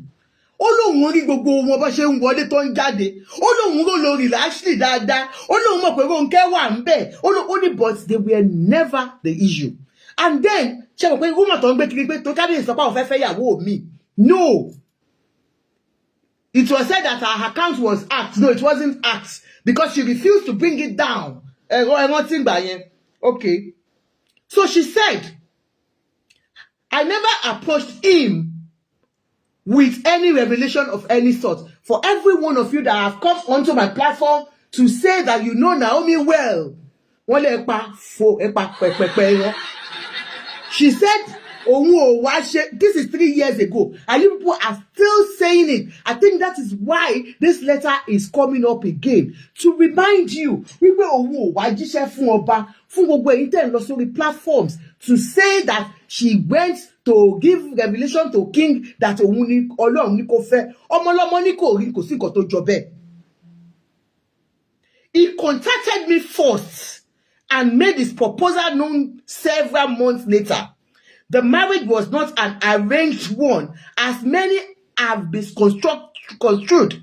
I never knew the prophetess said to have introduced me to him. Do you know the prophetess? The prophetess that got shoe and bag. We know the prophetess. Okay. Wọ́n ti pé nígbà tí olórí Naomi máa ń ṣe don't play with Holy Ghost. Tó bá fọwọ́ sẹ́yìn tó yàn máa ṣubú yẹn. Olórí yìí ó máa ń lọ sí ṣọ́ọ̀ṣì wọn. Wọ́n jọ máa ń ṣe. Of course. Ó ti yé yín. Mo tún fẹ́ call attention yín sí. Again. Because at the end of the day as a woman, we are all learning. The same woman prophetess the same pattern tí ó lò pẹ̀lú Ṣílẹ̀kùn Ọlá. The same pattern no ló tún máa reoccur nínú ayé Ashley. If Ashley did not take. Okay, so tún bá Ashley náà, why she not ó ti ń gbà àwọn èèyàn là? Ashley náà ti ń súnmọ́ náà díẹ̀díẹ̀. The same pattern yẹn náà ló tún máa ṣẹlẹ̀. Tí Ashley ò bá take care rẹ̀. Ọkọ náà súnmọ́ o. Ẹ kalẹ̀ mà, ẹ jẹ́ sáré sọ̀rọ̀ kí n tó fi platform yìí sílẹ̀ mà. Ẹ jẹ́ kí n bọ́ síta mọ̀ mí disturb. Ṣé rí nǹkan tí máa sọ ní wípé àtòrí Facebook mo ti ń wọ̀ ṣì bọ̀. Bí ẹ̀dẹ̀ ṣe ń sọ̀rọ̀ ni ẹ̀mí Ọlọ́run ti bá mi sọ̀rọ̀ tipẹ́. Ẹ má bínú máa ọ̀ ẹ̀mí Ọlọ́run ti bá mi sọ̀rọ̀ tipẹ́tipẹ́ lórí ọ̀rọ̀ Naomi tí gbogbo yín sọ̀rọ̀ pé ó fi ọba pé kò yẹ kó lọ sínú ilé ọba. Mo fẹ́ kí ẹ mọ̀ kan lálẹ́ pé mà ṣe rí Naomi tẹ̀ ń sọ ń pa yìí mà. Aya ọba ni láti inú oyún wá mà. Aya ọba ni. Kẹ́gbọ́n mi mà. Aya ọba ni láti inú oyún wá. Ṣe rí ìṣesí ẹ̀ tó ṣe bí àgbàlagbà yẹn. Bá a ṣe dá nìyẹn. Bí ọmọ mi ṣe máa ń ṣe nìyẹn mà. Wọ́n ṣe máa ń sọ̀rọ̀ bí àgbàlagbà nìyẹn. Ìwọ tó bá lọ́mọ mi nínú ọmọ tó bí tọ́jú ẹ̀ dáadáa. Torí pé ọmọ yẹn nìkan tó wá ṣe nínú ayé ẹ̀. Ṣọ́nà mi yẹn mà mí ìmọ̀ bí Naomi ṣe dàgbà. Ohun tó máa fún mi nípa Naomi ni wípé aládé obìnrin ni Naomi. Ṣé rí ọba ò ní ìfẹ́? Òun náà ní adé. Naomi náà ní adé. Tó dẹ̀ wá láti inú omi. Ọba méjì ò lè gbénu abẹ́ kò lè gbénu ọba ò lè gbé ní abẹ́ òrùlé kan náà kó máa lọ fún kan ni. Òun lẹ́kí Naomi fi bẹ̀ sílẹ̀. Ṣé rí Ashley tó wá gbé bẹ̀? Ṣé rí ẹni tó bá ti jọmọ mi? Tí èèyàn bá fi ọkọ, tọkọ yẹn kù ṣẹ́. Ó tó bá ti mú ọmọ mi yẹn wọ láìfọ ọkùnrin yẹn, ó máa bẹ̀ sí ní owó. Ṣé láwọn tó rí ọkọ yẹn bí ẹni tí kò tó dàbí olóṣìngbà yẹn, ó máa bẹ̀ sí máa wá kọ́ máa ṣe onílára fún ẹni tó sọ̀rọ̀ ẹ̀ṣẹ̀ fẹ́ tó kó fẹ́ gbéga sókè nínú ayé. Òun ni Naomi jẹ́. Ashley tẹ rí yẹn, òun ni onílára ẹ̀. Táwa tarún wá sáyé kó wá pa lára. Sọ̀rọ̀ mi yẹ yín mà, kó wá pa lára. Kò ṣe pé bí Ashley dé wá sí ibẹ̀ yẹn, ẹ̀ ń pẹ́ dọ́mọ mi, wọ́n ṣe máa ń ṣe fún wọn nìyẹn. But Ashley ti wà ń bẹ̀ tẹ́lẹ̀. Òun náà bẹ́ẹ̀ kọ́ kan Sherry ẹ wo ma nǹkan tí mo sọ jẹ́ kí n ṣàlàyé fún dada ma Sherry ẹni tó bá ti jọ ọmọ mi tó bá ti jọ ọmọ ológo ayé máa ń plan kọ́lọ́ máa jẹ́ kí ayé kó plan ṣáájú wa ká tó mọ̀ pé èèyàn báyìí là jẹ́ mà ayé máa ti ń plan sílẹ̀ fún wa kó tó di pé èèyàn débi tó ń lọ àwọn ọ̀tá máa ti plan sílẹ̀ fún yàn tó bá tún wá débi ògo yẹn òun náà ti plan sílẹ̀ tó yẹ kí ìwọ̀yà gbàdúrà pé gbogbo tó ta ti plan fún mi náà tó ti plan fún ọmọ mi níwájú pé Olúwa kó bá kíní ẹ jẹ́ tí èèyàn bá ti gbàdúrà débẹ̀ kíní ẹ máa jẹyọ ádàbí èèyàn ń play fíìmù ni èèyàn ń play fíìmù kíní ẹ máa wá sí ìmúṣẹ inú ayé ọmọ yẹn. Ok, ẹ ṣe ẹ sáré parí ọ̀rọ̀ yìí ẹ má bínú ẹ yẹ ká lẹ́tà ìtàn. Yeah, they said you're correct. Thank you very much. So, she corrected the impression that we all have been having. Ẹ jẹ́ sọ fún àwọn tó wà ní platform yìí ẹni kó má máa body shape àwọn ìyàwó kábíyèsí tẹ́ bá máa sọ̀rọ̀ kan tọ̀rọ̀ kí ṣe kó máa pé ọ̀kan dàgbà èèyàn kan ṣe Ọlọ́run ló dàgbà. Ẹ má dá ẹ pé mi ò kà á mọ́ gbàtẹ́ tí ní kí n má kà ẹ ṣe ẹ jọ please ọmọdé ni o àgbà ni o ẹni tó wù kábíyèsí ló fẹ́ kábíyèsí ò bá fẹ́ yà 60 kò bá fẹ́ yà 100 ẹni tó wù wọ́n lọ fẹ́ ẹjọ́ nítorí Ọlọ́run. Thank you so much for the correction. So she said in life journey it isn't how far but how well. Yeah, I have this blessed assurance. Yes, that I've read that. Few impressions I like to correct. If anyone knows otherwise, they are free to come up with facts. Let it be known that the show to move on did not come because of Kiniko. I was married. I was the only married wife. I never approached him with any revelation of any sort, as many believed. He contacted me first and made the proposal known several months later. The marriage was not an arranged one, as many have misconstrued. I never knew the prophetess said to have introduced him to me. Instead, he introduced her to me after I agreed to marry him. I was only being polite out of respect for him. I have never been pregnant in my life before Tadenikawo, my son. My son is my first ever pregnancy with medical reports to back it up. The girl who is said to be my daughter is my niece. I did my best to endure and make it work, like many of you in marriages that you know that this marriage is not working, but you will try as much as possible to make it work. She said, I tried to make it work. Many times I smiled through the struggle, but I have finally realized I have just one assignment, my son. And when God said it is done, it is done. He chose Saul to be king. And when it was done, he told the prophet Samuel, I have moved on. Religion was never an issue between us. Please refer to my interview on News Central TV. Instead, His Majesty has a picture he would love the world to see and perceive him only His Majesty has a picture he would love the world to see and perceive him as, and another one which is his true self. Wọ́n ní kábíyèsí wípé ojú méjì ló ní. Ó ní àwọn ojú tó yẹ pé you will think he is this, but that is not who he is, according to Naomi. Today I announce the beginning of a new dawn and close of a chapter. Today I am a mother to God's unique gift. I am no longer a slave to my thoughts of perfection. I, at this moment, announce that I shall no longer be referred to as wife to the Ooni of Ife or as queen of Ile-Ife, but as the queen of the people and mother of the adorable prince. So, when she wrote this letter, the palace went to her and asked her to bring it down, and she refused. They lied. That's the palace lied. Tried to cover it up that her account was actually hacked, but she did not bring it down because she wanted the world to know that she has endured for a long time. Otiyeyi, wọ́n ní kábíyèsí as at that time. So kábíyèsí, what this girl wrote, people said, ojú ọgbọ́n orí ẹ̀ lọ. Ẹ mọ̀ gbà tí bàbá wa Fáṣọlá tí wọ́n bí question kan tó ní may your loyalty never be tested. That was an ọ̀rọ̀. May your loyalty never be tested. So, with this, it was so deep that people felt she couldn't have written this with her age. You understand that what she wrote, it's more than her age. You understand? Pé ó ju ọgbọ́n ẹ̀ lọ. Kábíyèsí tó mú gbà yẹn wípé double face wọ́n ṣe, double eye, two face ni wọ́n. So many of his wives, ayabas, are still saying the same till dates. And sincerely, before I allow my panelists to talk, Kábíyèsí, like I told you, this is not an attack on the palace. I'm telling you, Daddy, it's because of what you have said. That's why they are bringing this. You will see, you will never see such on my page because I know it's a lie. This is an old news. And why is this circulating all around? But because of what is happening, your queen's conducts at all your parties, and then your utterance on that day about a forgotten issue. You brought this sir to the world. Even if she had told people to start recirculating it, is because she wanted the world to know the truth, that she was never an arranged wife. She never came to you with any prophecy that you got married to her.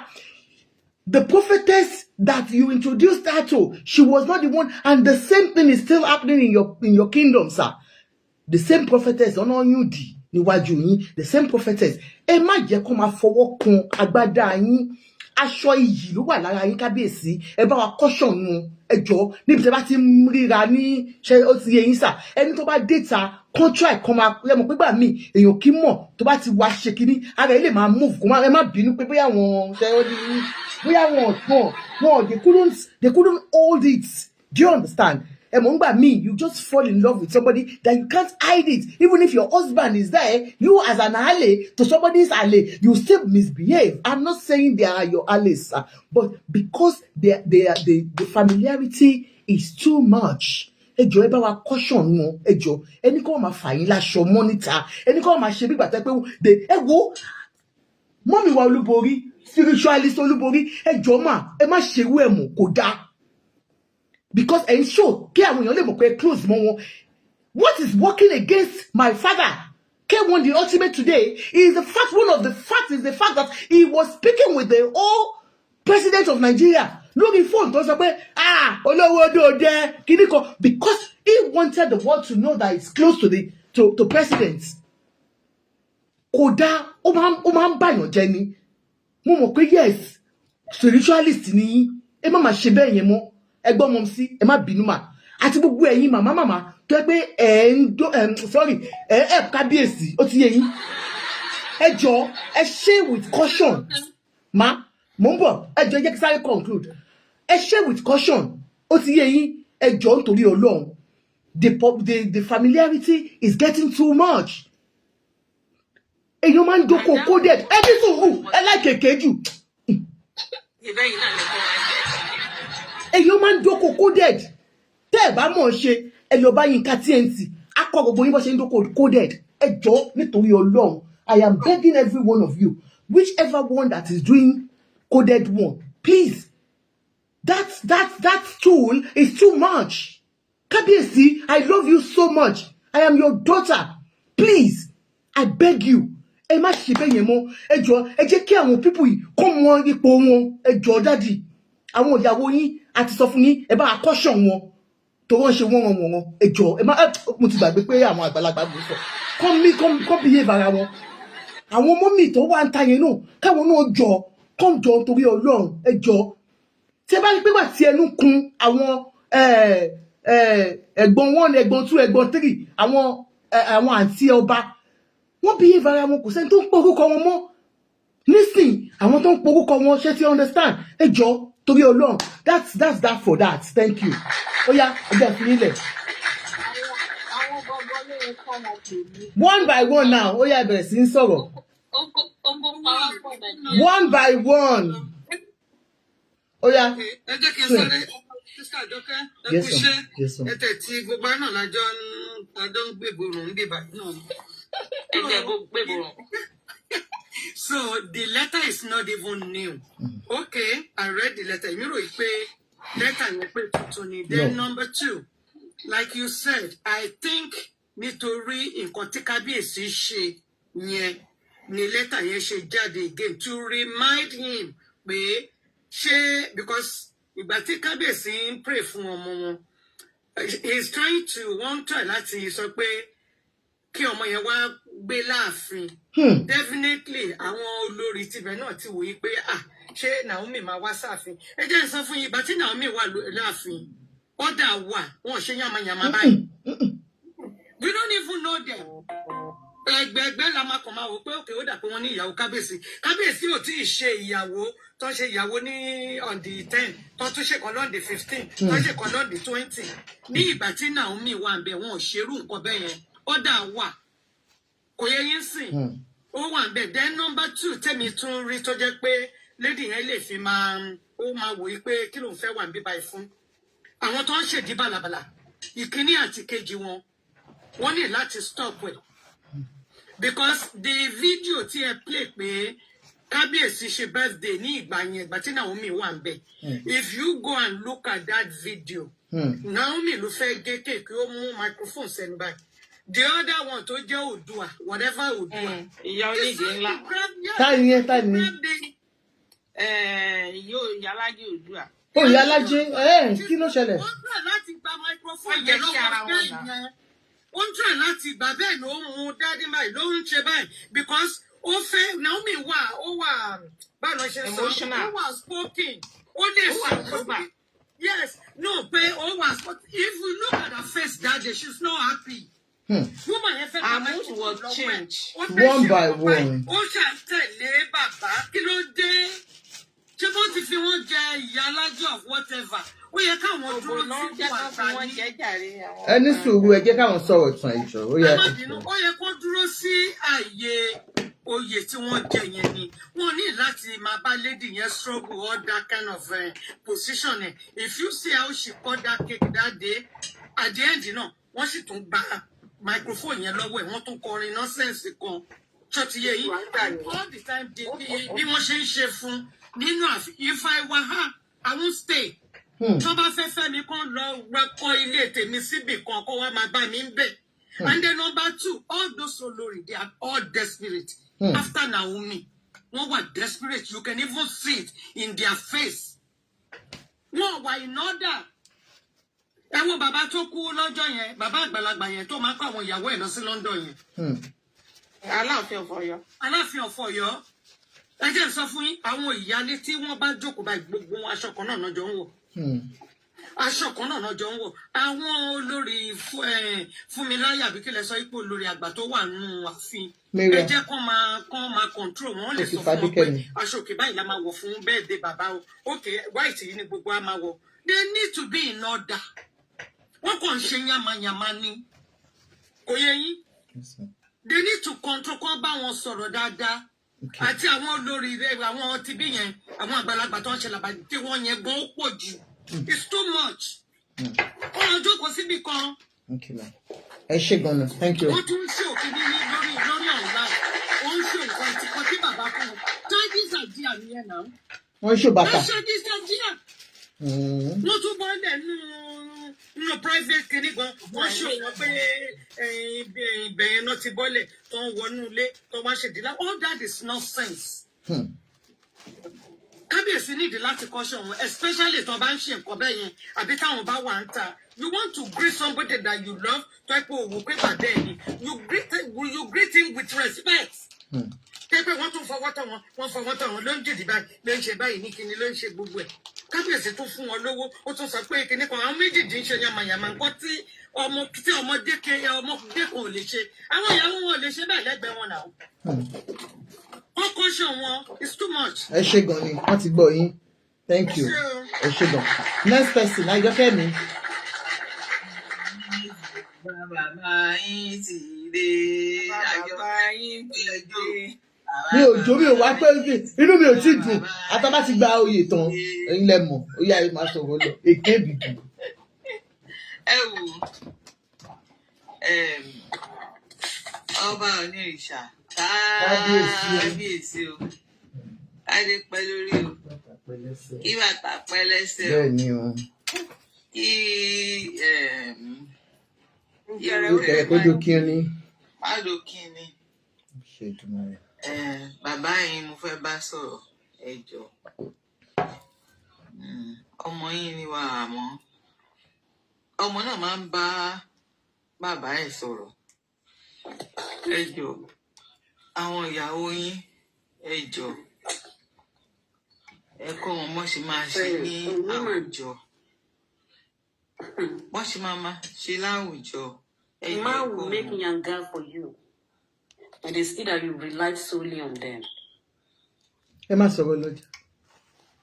Ẹ jọ̀ọ́ bàbá ẹ kọ́ wọn mọ́ ṣe máa ṣe ní àwùjọ. Àwọn màmá ṣèdí bàlàbàlà náà àwọn queen prophetess Àjọkẹ́ mi ó dà sèkì mi ó dà gbogbo bí ni mo ti máa rí olórí prophetess o. Irọ́ ni o. Wọ́n wà ń Jẹ̀bú náà nà. Bíbélì spiritual father mother wọn fún dájú mi náà. Àyìndé ẹgbẹ́ ṣe spiritual mother yín ni wọ́n. Àyìndé ẹ jọ̀ọ́ kí ni ṣe spiritual olórí yẹn náà because I don't understand. Ẹ ṣọ́ra yín o spiritual mother ní fún dájú mi ló máa jẹ́ egbò. Ẹ jọ̀ọ́ kábíyèsí mo tún fẹ́ bẹ̀ yín lẹ́bẹ̀ẹ́ kan ẹ jọ̀ọ́. Please don't forget what I do here. I sell glasses, help my condition. You didn't sell glasses, you are here to make analysis. Káyé ìmájì kí má jẹun mọ́. Ó yá, go on. Ẹ máa sọ̀rọ̀ ní. Kí ló ń kọ olórí ìyá ìbejì yẹn náà? Tóbi, tèmi tó dò Tóbi. Ẹ jọ̀ọ́ kábíyèsí, ẹ tọ́jú olórí Tóbi o. Ẹ jọ̀ọ́, obìnrin yẹn ti wà depressed. Put these glasses on, let me see. Sorry. Ẹ jọ̀ọ́. Actually, please, I'm sorry. Gbogbo obìnrin kọ́ ni ẹ̀mí ẹ̀ lè gbé kí ó máa rí àwọn ìyá màtáńgà. Àwọn ìyàwó ọkọ ẹ̀ gbogbo obìnrin kọ́ ló lè manage irú nǹkan bẹ́ẹ̀ ẹ jọ̀ọ́ o ẹ má yẹ kí nǹkan kan ṣe o ẹ dákun ẹ jọ̀ọ́ ẹ báwọn ìyàwó yín because wọ́n ti sọ̀rọ̀ mi ìtumọ̀ nǹkan tí mo tún fẹ́ sọ. Àwọn màmá ṣọ́jú alájẹ náà alájẹ ọ̀bàjẹ náà ìyá olóògbé káwọn náà máa behave. Èmi tó bá tẹ̀ sí gbóyè fún yẹn bí yẹn wọn máa lọ lé. Wọ́n ṣe máa lọ lé wọ́n bá wọ́n tòlù. Tí wọ́n rí píṣọ̀ kan bá ti yin náà máa ń rí wọn bẹ̀. Ẹ jọ̀ọ́ o. Blessed child, thank you so much. Ẹ ṣe gan. Ẹ jọ̀ọ́ olórí tó wọ glasses yẹn ṣáwọn ló dàgbà rí. Èwo nìyẹn? Tó wọ̀ ògùn yẹn because like màmá yẹn. London náà wà náà London náà wà olórí Adéròǹkẹ́. Yes, she's. Okay, àwọn náà dàgbà but kò ṣe pé àwọn dàgbà gan. She's very mature. I think a year older than the kábíyèsí also. Ṣé notice pé olórí Adéròǹkẹ́ yẹn pé Tèmítọ́pẹ́ ó fojú ko mọ́lẹ̀ ń bì kan. Bó ṣe àní bí Tèmítọ́pẹ́ ṣe ń kó gbogbo wọn mọ́lẹ̀ nìyẹn. Olórí Tèmítọ́pẹ́ ẹnu ń kùn yìí máa o ẹ má ṣe bẹ́ẹ̀ mọ́. Ẹ jọ̀ọ́ Ashley àti Tèmítọ́pẹ́ táyì náà bá ń gbóhùn wà bóyá wà ń bà báwọn agency wà ń bíbà. Àwọn méjì tó máa ń bá nínú àwọn pípù yẹn olórí Adéròǹkẹ́ àti Elizabeth. Àwọn méjì tó àwọn tó. Àmọ́ public figure ní ẹ jọ̀ọ́ ẹ behave. Ẹ dẹ̀ ti gba kámúkẹ́ gba kádàrá àwọn tíyàwó ọba bàbá sì máa fẹ́ mi o ẹ má rò bí ẹ̀yin nìkan ti dé last bus stop. Ẹ jọ̀ọ́ Ègèjì wà ń bẹ̀ náà Ègèjì wà ń kọ́ náà. Ẹ jọ̀ọ́ má dárúkọ anybody nínú fọlọ́mà. Ẹ má dárúkọ anybody. Ẹ jọ̀ọ́ nítorí Ọlọ́run please.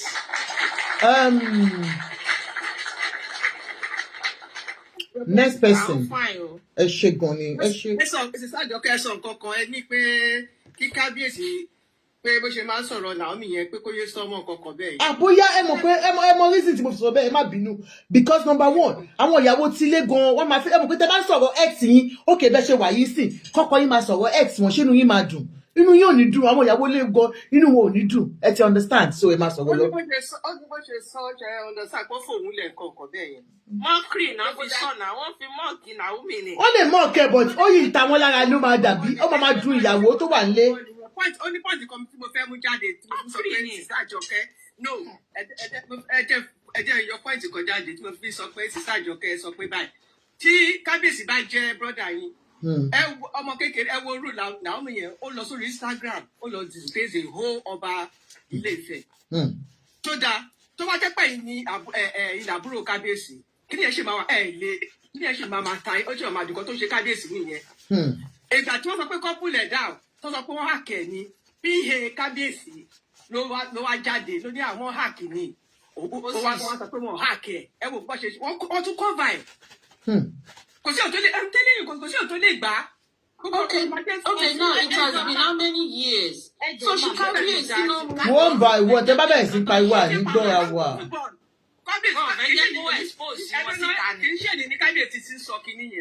Okay, then you should stop saying it. Now you have like 20 pounds. Send your message to me, please. 20 pounds. Plus 4474813132. Plus 44748132. Number 2, àwọn àlè kan wà lára ìtàn ṣe fún. Tó yẹ yín sí pé yẹn mọ́ orúkọ bẹ́ẹ̀ yẹn wọ́n mọ̀ nǹkan tó ń ṣe. Ó yẹ kán máa fi kẹ́kọ̀ọ́ pé nǹkan tó ṣẹlẹ̀ sí Naomi ṣe ní padà ṣẹlẹ̀ sáwọn náà. Ẹ jọ̀ọ́ máa ẹ jẹ́ kó sọ̀rọ̀ lẹ́yọ kọ̀ọ̀kan. Ẹ sọ̀rọ̀ lẹ́yọ kọ̀ọ̀kan. Bàbá náà jẹ́ fún wa. Tó yẹ kán máa ṣe àṣekọ́. Ẹni sùúrù alẹ́ máa sọ ti yín one by one. I will drop you if you don't please. Because mo ní the Down syndrome mi ò ń gbọ́rọ̀ dáadáa. One by one. Ó yá. Àti Àjọkẹ́ lọ́jọ́ wo nìyẹn wá bẹ̀rẹ̀? Ta ló ń sọ̀rọ̀ lọ́wọ́? Ẹ kọ́ sọ̀rọ̀ tán. Ṣẹ́yìn lẹ̀ sọ̀rọ̀. Àṣàǹtí ṣẹ́yìn lẹ̀ sọ̀rọ̀ lọ́wọ́. Èmi mo sọ̀rọ̀ ẹ̀. Ok, ó yẹ máa sọ̀rọ̀. Nǹkan tó ṣẹlẹ̀ nìyẹn. Tó bá yá kábíyèsí ò ní sọ ọmọ. Nǹkan tó ṣe tó lọ gbé sórí Instagram tó disgrace ìfẹ́ kìíní. So ó ṣe nǹkan tó ṣì ń dùn àwọn èèyàn nìyẹn. Àwọn ọ̀dẹ̀ tó kọ́ bẹ̀ ń gbà yẹn. Tí iye kábíyèsí gbé oúnjẹ yẹn gbà tó gbé kíní yẹn síta. Ó sọ pé ìyẹn wá sọ pé wọ́n háàkì ní ẹ̀yìn. Gẹ́gẹ́ èèyàn kan tó wá sọ́bẹ̀ pé wọ́n háàkì ẹ̀. Wọ́n dẹ̀ sọ pé kó pull it down. Ṣé pé kí ni ẹ wà bẹ́ẹ̀ fọdún kan? Bẹ́ẹ̀ni. Wọ́n ní ò pull it down. Okay. Yeah. All right. So ẹ̀yin feel pé nǹkan tó yìí ń dùn pé. Tẹ́ bú àwọn ìyàwó kábíyèsí kan ṣe tí wọ́n ní. Okay. Ṣé ọ̀dà sí àwọn náà ń ṣe kíní ni? Àwa la mọ̀ pé nǹkan tó ń ṣe ò dáa. Ṣé yẹn ṣe? Àwọn Ṣadé àti Ronke wọ́n ti wà bẹ́ẹ̀ tipẹ́ kí Naomi tó wọlé wọ́n ti wà bẹ́ẹ̀. Tẹ́ bá tó wá gbọ́ Ṣadé ìgbà tí Díọlá wà ní London Ṣadé ló take care kí wọ́n ti mọra wọn ti pẹ́.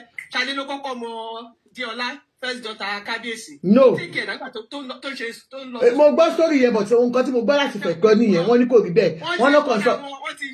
Oh no ṣì ní sùúrù ẹ̀yẹ́ kẹ́mi sọ pé kọ́ tẹ́mi gbọ́ version tí mo gbọ́ allegedly wọ́n ní Naomi nígbà tó lọ kí kábíyèsí nígbà tí kábíyèsí ti dọ̀bà tán Naomi ẹni sọ àmì náà Naomi sorry Ṣadé Ashley that she was still married to her husband I don't know ẹ jọ̀ọ́ ẹ má quote me but that she was still married to her husband and she went to greet kábíyèsí ìgbà tó dẹ̀ lọ kí kábíyèsí wọ́n sọ pé ẹ̀gbọ́n àwọn ni kábíyèsí torí àwọn jọ wá láti ilé ọba ó ti yé yín wọ́n lórí wà nílé ọkọ as at that time so kò mọ ọmọ ọba tẹ́lẹ̀ so ẹ máa sọ̀rọ̀ lọ allegedly ó yá. ọ̀ṣà kínní ó tèkè kínní mo ti sọ̀rọ̀ tọ́nà. Okay ẹ ṣé gan ni ẹ ṣé God bless you. Next person I am called ẹ̀yin ni next. Hallelujah. Hallelujah. Ẹ ṣé ẹgbẹ́ mi sí Mike. Ẹ má bínú o. Because at the end of the day, whether we like it or not, I know we have our own tradition. But when it comes to husband and wife, I don't see any reason a woman will be shut off or queried the way to express her divorce. Okay. She can do it anyhow she likes. So you think it was right for her to have pasted it online? She can do anyhow. She can do for the fact that Oba Kábíyèsí jẹ́ Ọba, which is a very powerful Oba. That doesn't mean we have to question Naomi the way she announced her divorce. Yeah, Oto. Ọkọ tẹ́mi fẹ́ sọ ni pé Kábíyèsí kádé pẹ́ lórí o, kí bàtà pẹ́ lẹ́sẹ̀, ẹ pẹ́ fún wa o, ẹ ní jẹ̀bi o, èṣù bí obìnrin kò ní yálé yín, ẹ tó lé yín o. You understand? Àwa kọ́ la bá yín fẹ́ àwọn ìyàwó yín. Ṣùgbọ́n tí wọ́n máa ń sọ òwe kan nínú Yorùbá, wọ́n ní pé tí a bá rí ìgbà mú, a máa ń mú ọmọ inú ẹ̀. Kó má jẹ́ pé nípa àwọn ìyàwó yín náà ti máa mú yín, ayé òde ní mú yín. Ṣé ti gbọ́ tà? Ẹ jọ̀ọ́, ẹ caution àwọn ìyàwó yín. Ẹ jẹ́ kan àwòkọ́ṣe ṣe rí pé ṣe rí ìgbà tẹ́yìn náà kọ́kọ́ dórí àpèrè ẹ kọ́kọ́ misbehave díẹ̀ fún ọdún kan ọdún méjì ọdún mẹ́ta tí àwọn màmá kan call yín out right now and I look at it I haven't seen anything bad about you for the past 2 years now, or any blogger picked you up or any say anything against you, which they all work and listen. She understand. I want no time sorrow. Lale ya will. She understand. But because Bibeli ni kama she die ni keni lejo taba fek by dajo. Dani lejo sa. When you travel all over the world, you're representing us as a Nigerian, as a Yoruba, a Josa. Okonya baleo. But last one a Jo. Ìfẹ́ Naomi ṣì wà lọ́kàn yín. Kò dẹ̀ lè sẹ́ni tó lè bá mi sọ. Àǹtí kan tó wá tán ni pé Adé wà lórí Naomi. Adé wà lórí Naomi tòótọ́. She understand. But Naomi ò lè fẹ́ ordinary person. Naomi kò lè fẹ́ ordinary person. Ẹni tí Naomi lè fẹ́ náà ni àwọn èèyàn bí ọba, bí àwọn èèyàn bí oníṣègùn, bí àwọn èèyàn bí pásítọ̀. So bí babaláwo, bí babaláwo. No, àwọn tó máa ń jẹ àwọn oyè àwọn fàyẹ̀. Yeah. Àwọn powerful ones ni mò ń sọ, kì í ṣe àwọn babaláwo. Àwọn elébi babaláwo, àwọn babaláwo gidi. Ó ti yé. So nǹkan tí mò ń try láti sọ ni pé ṣẹ́rí tí irin bá kan irin, ikán máa tẹ̀ fún kan ni. Kò dìgbà tó bá tó jíṣẹ́ fún yàn. Ṣẹ́rí obìnrin náà láti nírẹ̀lẹ̀, láti ní ìtẹríba. Ó dẹ̀ ní gbogbo ẹ̀. However, but nǹkan tó wà lára dádì mi, ojú kò mú lọ. Ká máa ṣe ti bí ṣe tọ̀hún. Ọlọ́run á bá wọn mú kúrò lórí. Ọba ni wọ́n bàbá lórí gbogbo. Ẹ jọ̀ọ́ sà, lastly, ẹ máa jẹ́ kí àwọn olórin yín máa lọ fún check-up lóòrèkóòrè. Check-up báwo? Ẹ jẹ́ ìparí what mo fẹ́ sọ. Olórí Tóbi la fẹ́ fi ṣe examples, ẹ jọ̀ọ́. Maybe maybe once in a while, take them out for dinner. Get to know your Olori. Do you understand? There's one thing we do for our children. When they go to school on Friday, I take my children out. Wait, what's up? Motimi, Emma, with them man she 9 to 5 or queen she long day. Otimi is a lot. Just in our way.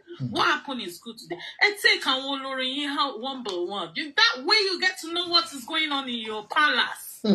There are some things they want to say to you, but because you're always at a party, they don't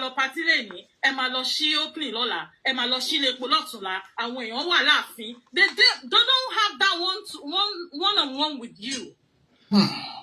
Ìṣẹ́jú kan ló wà nínú kéèyàn kú àti kéèyàn yè. Ẹ jọ̀ọ́ sà, ẹ jọ̀ọ́ ẹ bá wa look into this. Take your Olori, take them out, get to know them, get to know what they want, get to know how to support them as their husband. God bless you, sir. Thank you very much. Can I just say something on that? Because I think that's why when Yahweh, you call them as a way job, to lose silently. Yahweh, next person should be Yahweh, is it? I be Yahweh said it. Yahweh need that power on the next. Okay. Oh yeah. No, Queen, I said Deni now. Queen, I said Deni. I want to one silent. Want it not to date it. Next person.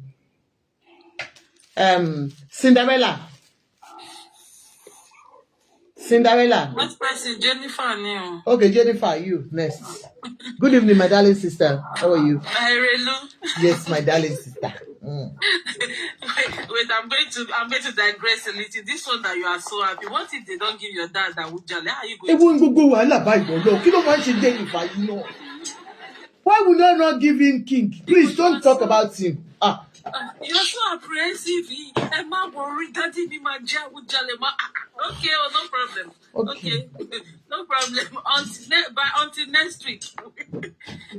My concern is this. I talked about these other two ladies the other day, the two Oloris. Yes. Ashley and what's her name? Olori Temitope. My concern now is about Toby.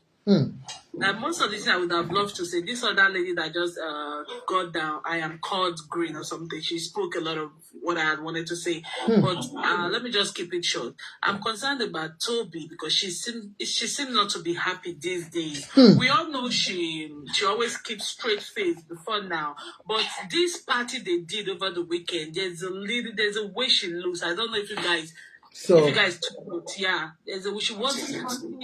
she was kind of all by herself. She was, at the time, she was lost. When they were taking pictures, she was lost. I'm concerned about Lori, Elizabeth. Concerned about that. Concerned about Toby, you know. I don't know. These two women, it seems they are bullying them. From what we see, like people will say, like, we should not talk about them. If they put their life on social media, we're going to talk about them. If you don't talk about them, other bloggers are going to talk about them. Other TikTokers are going to talk about it. And people will come up as panelists, right? So if you don't want people to talk about it, there's a way it's either you go out of the scene or you position yourself in a way that even in your absence, people will still be clamoring for you. Like, we are all talking about Queen, the first Queen. Miriam, God bless you. Because she has this voice. She has this voice. There's a way she carries herself.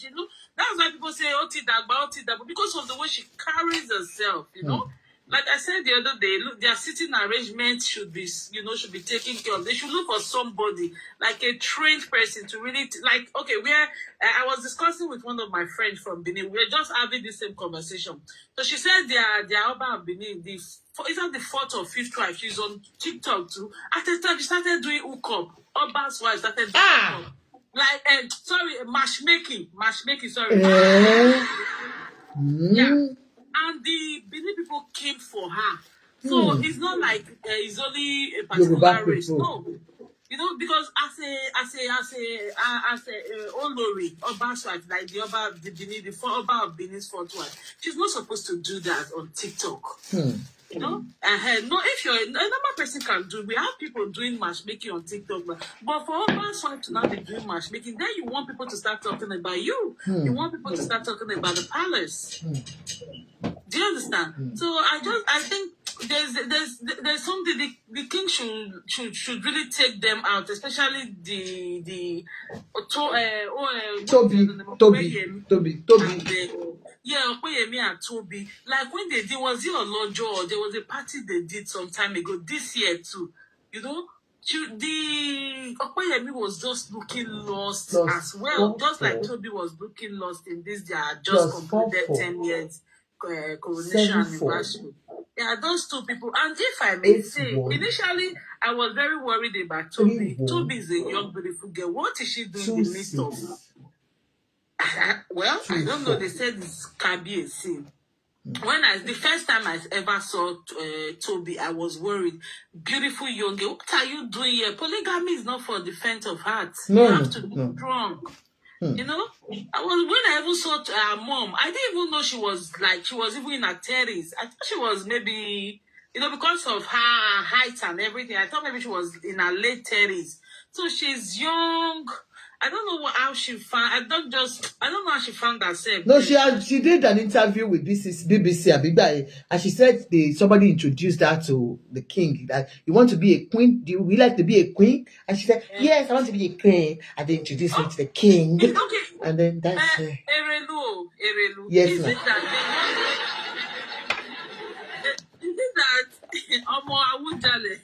yes.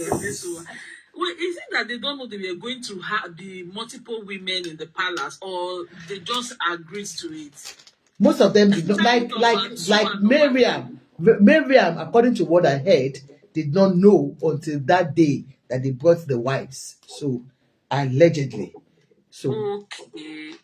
Okay, maybe other wives too didn't know. Because sometimes I keep wondering, the number 2 and number 3, that's Elizabeth. Elizabeth is the Okpeyemi, right?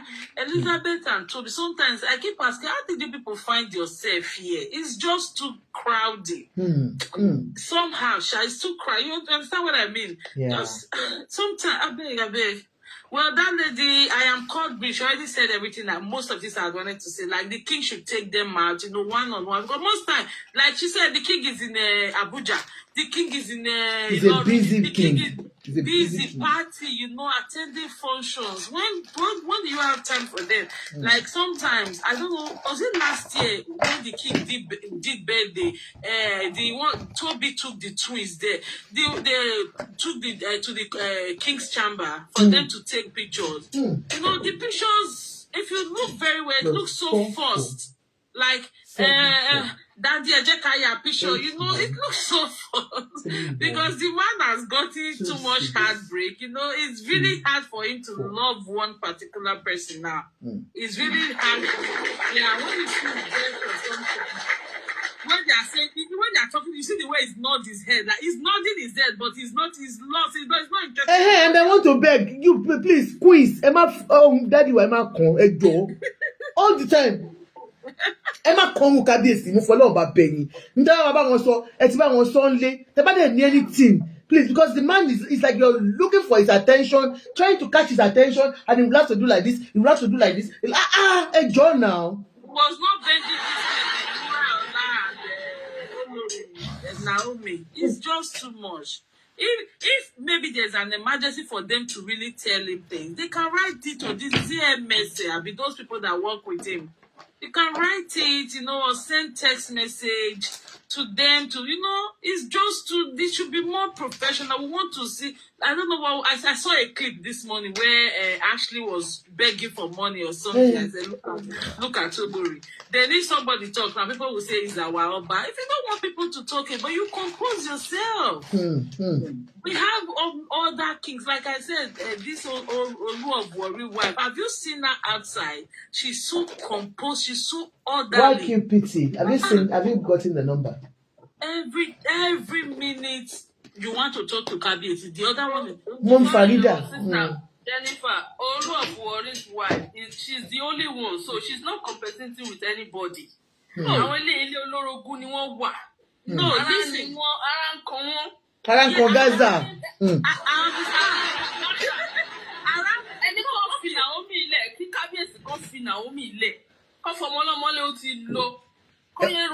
Any sugu mommy Jumi, I watch her any sugu. Can you please let her finish? Have you finished, Jenny? Okay, I'm sorry. Okay, just maybe 2 minutes. 1 minute, I'm done. Okay, like conclude. Like I said, we all know that the king loves Chilekun. Like it will be hard for that man to forget about her. I'm telling you. Okay. He loves that lady so much, and he didn't see that breakup coming. So it's going to take him quite some time for him to heal. The king, even with 7 wives, I think to tell you that sometimes polygamy is not, even with 7 wives, Baba is still not healed. That's why every minute, one fi misile, one ikosi, if you can be a city or low, something like that, you know. So it's going to take quite a time for him to, because he really, really loves the wife. But what I just have to say, Erelu, please, the king should look out more for Toby and Okpe, because sometimes you think Okpe is not even in the palace. Because no, she doesn't live there. None of them even lives there. Most of them, they don't live there. But you know, Okpayemi, you can see that she's more reserved, and I think she's not into all that competition. So Okpayemi is not into competition, and now she's pregnant because she had to say it because of our mommy Watinumbu, mommy Watiburuji. She had to say. Why she did not stand up? And then your granddaddy's wife said, "Hey, I'm praying for you." And she had to come out to say, "Yeah, I'm pregnant." Can you imagine? So that's why. Okay. All right, thank you. Well, I just want the number 2 and number 3. I just want their mental health to be okay, because the bullying and the bullying is just too much. Like Olori told me that day, she was in the sun. Do you remember? Even when your granddaddy's wife said, I didn't like that you were sitting in the sun. That was Tobina, right? Yeah, she was sitting there. Please, our mental health is very, very valuable to me. Thank you very much. Okay, Elizabeth lives in Australia. I don't even know where she is. Okay, thank you very much. All right. Australia, Gino, thank you. Next person. Hey, so we'll see you. Can I say something real quick? Yeah, Jennifer, can you go down? Please. You have to call actually now. Okay. Yeah. Hello, Ekalema. Eka le kujo meta. Okay. Wo ẹjọ́ bá bẹ daddy yẹn ní kó fi Naomi ilẹ̀. Okay. Naomi ti lọ, ọmọ kékeré lọmọ yẹn nígbà tó máa fẹ́ kábíyèsí. Ṣé rí Tibetan tó give ṣé vision àbí kí ló give. Tó ní Naomi ó ti fẹ́ ọkọ rí, ó ti ṣe kíní kan rí. Irọ́ ni o. Àmọ́ no bàbá wa Tibetan wọ́n máa ń rí nǹkan gan tí ó ṣẹlẹ̀ rí. Ṣé rí Ìyálájé àti Tibetan ọ̀rẹ́ ni wọ́n. Yes now. Ìgbà tí ìyá Ìyálájé kú Tibetan ló bá sin òkú yẹ. Òun ni prophet tí ó bá wọ́n. Why QPT? Ẹjọ́ bá ti dé ẹjọ́ ẹ bá mi mute now Bukky. Mute. Ọmọ yẹn ó ti da yẹn ti wà even Ìyálájé gan fúnra rẹ̀ ọ̀tá ló jẹ́ fún Naomi. You understand? They were all jealous of that little girl. And àwọn obìnrin yẹn dẹ̀ wà gbogbo wọn wà ní ààfin tí Naomi fi ń fẹ́ kábíyèsí. Wáyé tí kábíyèsí sì máa sọ pé olórí kan fóun sílẹ̀. Àwọn yẹn wà bẹ́ẹ̀ náà. Wáyé táwọn sọ pé àwọn yẹn wà bẹ́ẹ̀. Àǹkádẹ́ máa wọ́n mọ́ Naomi yẹn wà láì nǹkan tó ṣe mí lè ṣe. I'm 56 years old. Mi lè ka sára wà láì mi lè ṣe. Kò ever jáde kó wá sọ pé nǹkan báyìí lòun rí láàfin. Ẹ̀dẹ̀ sọ pé ó jáde ó lọ kọ nǹkan ọmọ kékeré ni ọmọ 24 years old. Bó ṣe máa wùwọ́ yàtọ̀ sí báwọn kan ṣe máa wùwà. So kábíyèsí tí wọ́n treat anyhow tó mọ̀ pé ọmọ kékeré náà wọ́n lọ́ this virgin yẹn. Ṣáwọn ò mọ̀ ipá wọn láwọn obìnrin nínú ààfin kọ́ tó fẹ́ ni. Ṣé wọ́n ṣàlàyé fún pé ó ṣẹlẹ̀ ni? Ẹ̀yin náà ń sọ ti Mariam pé Mariam ò mọ̀ ipá àwọn ìyàwó yòókù náà ń bọ̀. Ṣáyé nìyẹn. Ní o ń ṣáyé náà.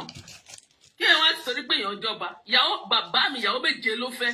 Àwọn ọmọ 33. I'm from a polygamous home. Bàbá yín yàn jù.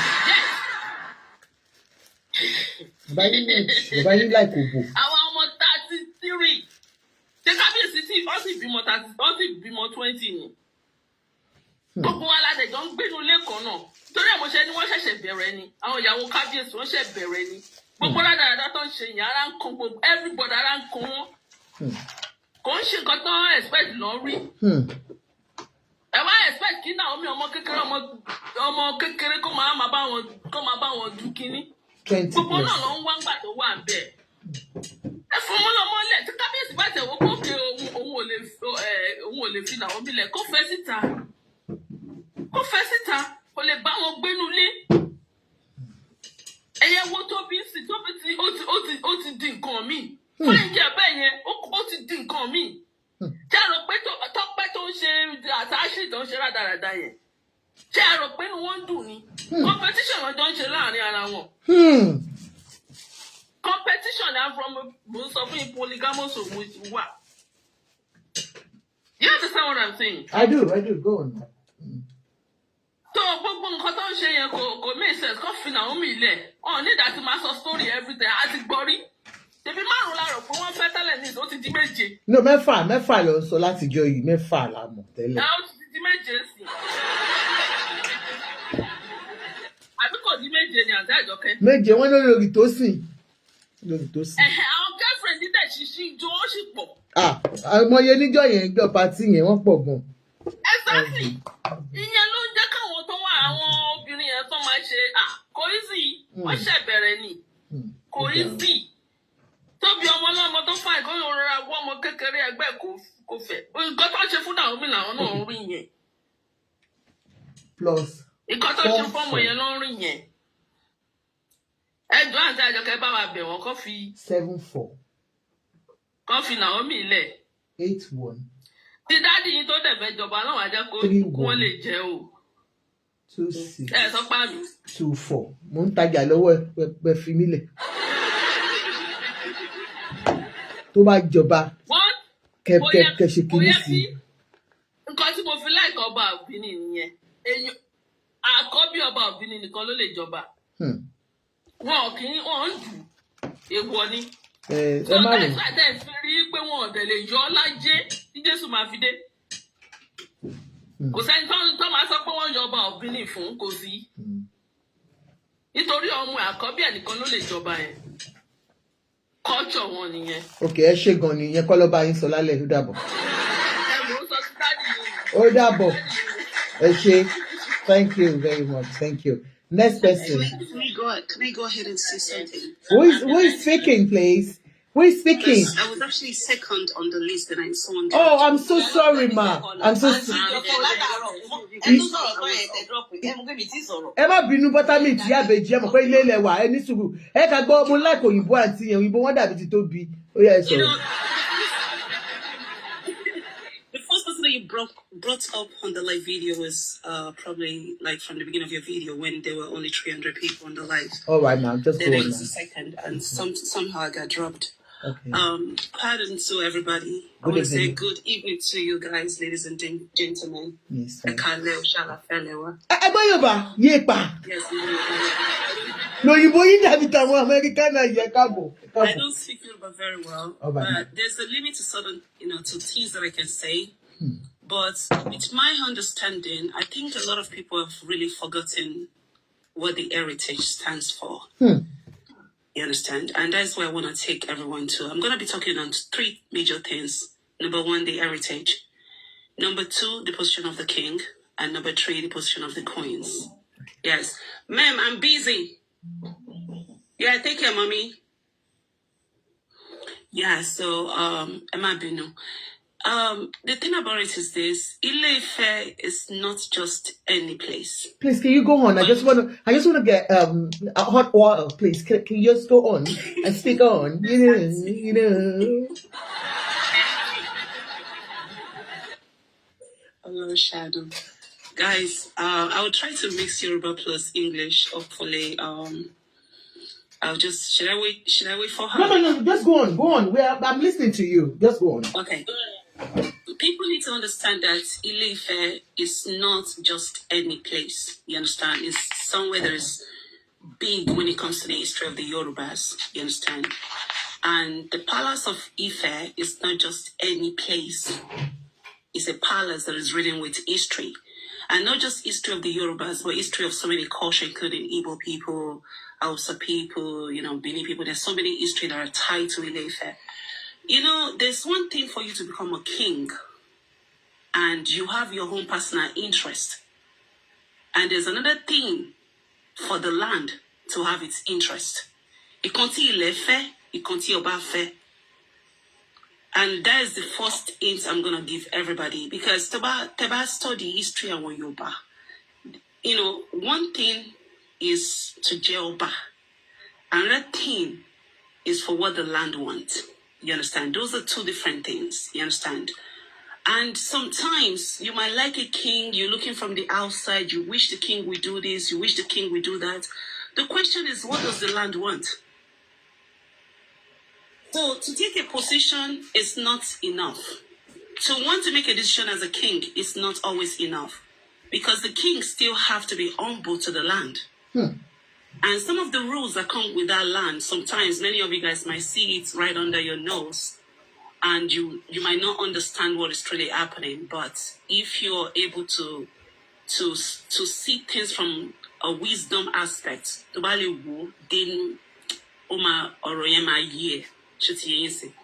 from Miriam to the last queen, every one of them, they are all Oriade. You understand? It's part of their destiny part. It's part of their journey. Shawari, how a stranger will behave when they see the king. Like Auntie was saying,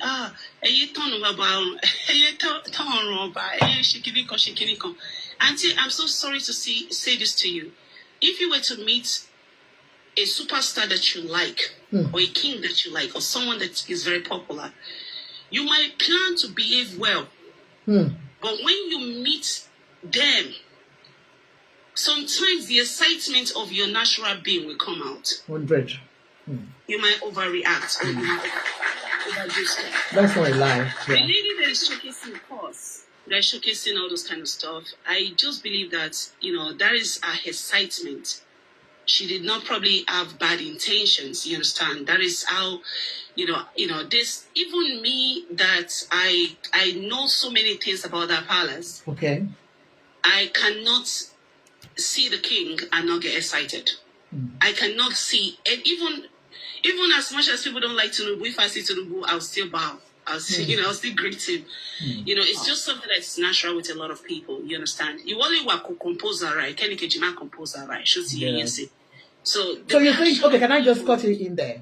So you think it's because of the excitement that because that's their husband. It's not as if I'm talking about the person that is showcasing gift. No. Okay, you are mixing it up. You said even I talked about him doing his neck like this. No, I'm talking about when people meet the king. Okay.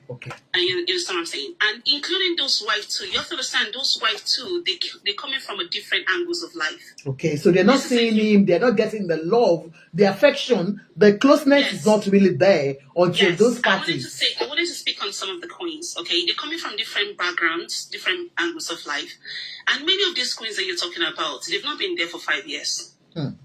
They're still new to the palace. You understand? So the reaction can be positive and the reaction can also be negative. I'll give you an example. Yes, some queens will enter the palace, they will take it as an opportunity to enrich their life, to enrich their children's life by building solution, by doing things that are meaningful, probably becoming community leaders. Some of them are even going to politics. And some of them will come in because they don't really have nothing major that they are doing before. And they will just be subjected to that position as a queen. Why some, they already have a career. They might be lawyers, they might be doctors. They'll continue in the same pathways. You understand? So the thing about it is this, people need to understand both the queen and the king have position of authority. To bá disrespect ìyàwó ọba ló disrespect bẹ́ẹ̀ ni Adéyẹni. To bá disrespect adé ọba ìlú, you disrespect the nation or the community. 100. You understand? And people shouldn't expect all these queens to have the same personality. And the reason why we can talk or you can talk about them is because it's the palace. To talk about palace is nothing new. Even Manchester, even Westminster. The reason why people can write tabloid about the palace is because it's the palace. Palace represent true life. The ones that have been there for years, blessed child, are different from the ones that are new there. You don't expect the ones that are new to know everything that the ones that have been there for a long time. But those ones that have been there for a long time, like she pointed out, are the ones that are misbehaving. To be a concubine, to be a girlfriend is different from being a wife. Be a wife, okay. Thank you. And to be a girlfriend is different from being a queen. People need to understand that. So there's a whole lot of stuff that are going to happen as time goes on based on experience. Okay. And as time goes on, majority of them will start adapting to the system. You understand? Yes, and like I said, the law of the land is different from the law of the king. So Baiba ma fair 25 wives. Nobody can stop it. So we go jealousy, you go go through there. Kabiyesi, sorry. We will clap ni jare. Kabiyesi ma kole ku 25. You understand? Oyinbo wa nbe. You understand? Okay. And when it comes to Queen Naomi, the king is a very soft soul person. 100. He acknowledged her. Acknowledgement does not mean that he wants her back. Okay. And acknowledgement does not mean that she's still not a queen. You understand? I don't know if I make any sense to you. You're making sense, so, ma'am. Yeah, she's a woman with crown. She's Olori, just like every other Oloris. They are all Oloris. You understand? They're all Oloris in their position and what they represent. Okay. And somebody say, "Oh, you should take them for dinner." Somebody is depressed. You're looking on the outside does not mean that you really know the story. And for the ones that come on social media to be doing matchmaking, it's just like this particular girl. I really don't want to mention her name, but I just want to give you an example of this particular girl. I'm gonna bring something Regina Dani, but to favor buying, oh, what's on the internet? People can say, "On ta waist trainer." From waist trainer, you understand? It's like she was trying to find a different route in career. versus what we all know her for as a celebrity. Get me? Yes, so if you don't really have nothing that you're already doing with your life, she gets me. Yes, sir. It's very particular to your career, to your path when it comes to your sometimes some things that you're doing might be looked at by the people, because why? Everyone that is on this panel, including the ones that are in the comment section, okay?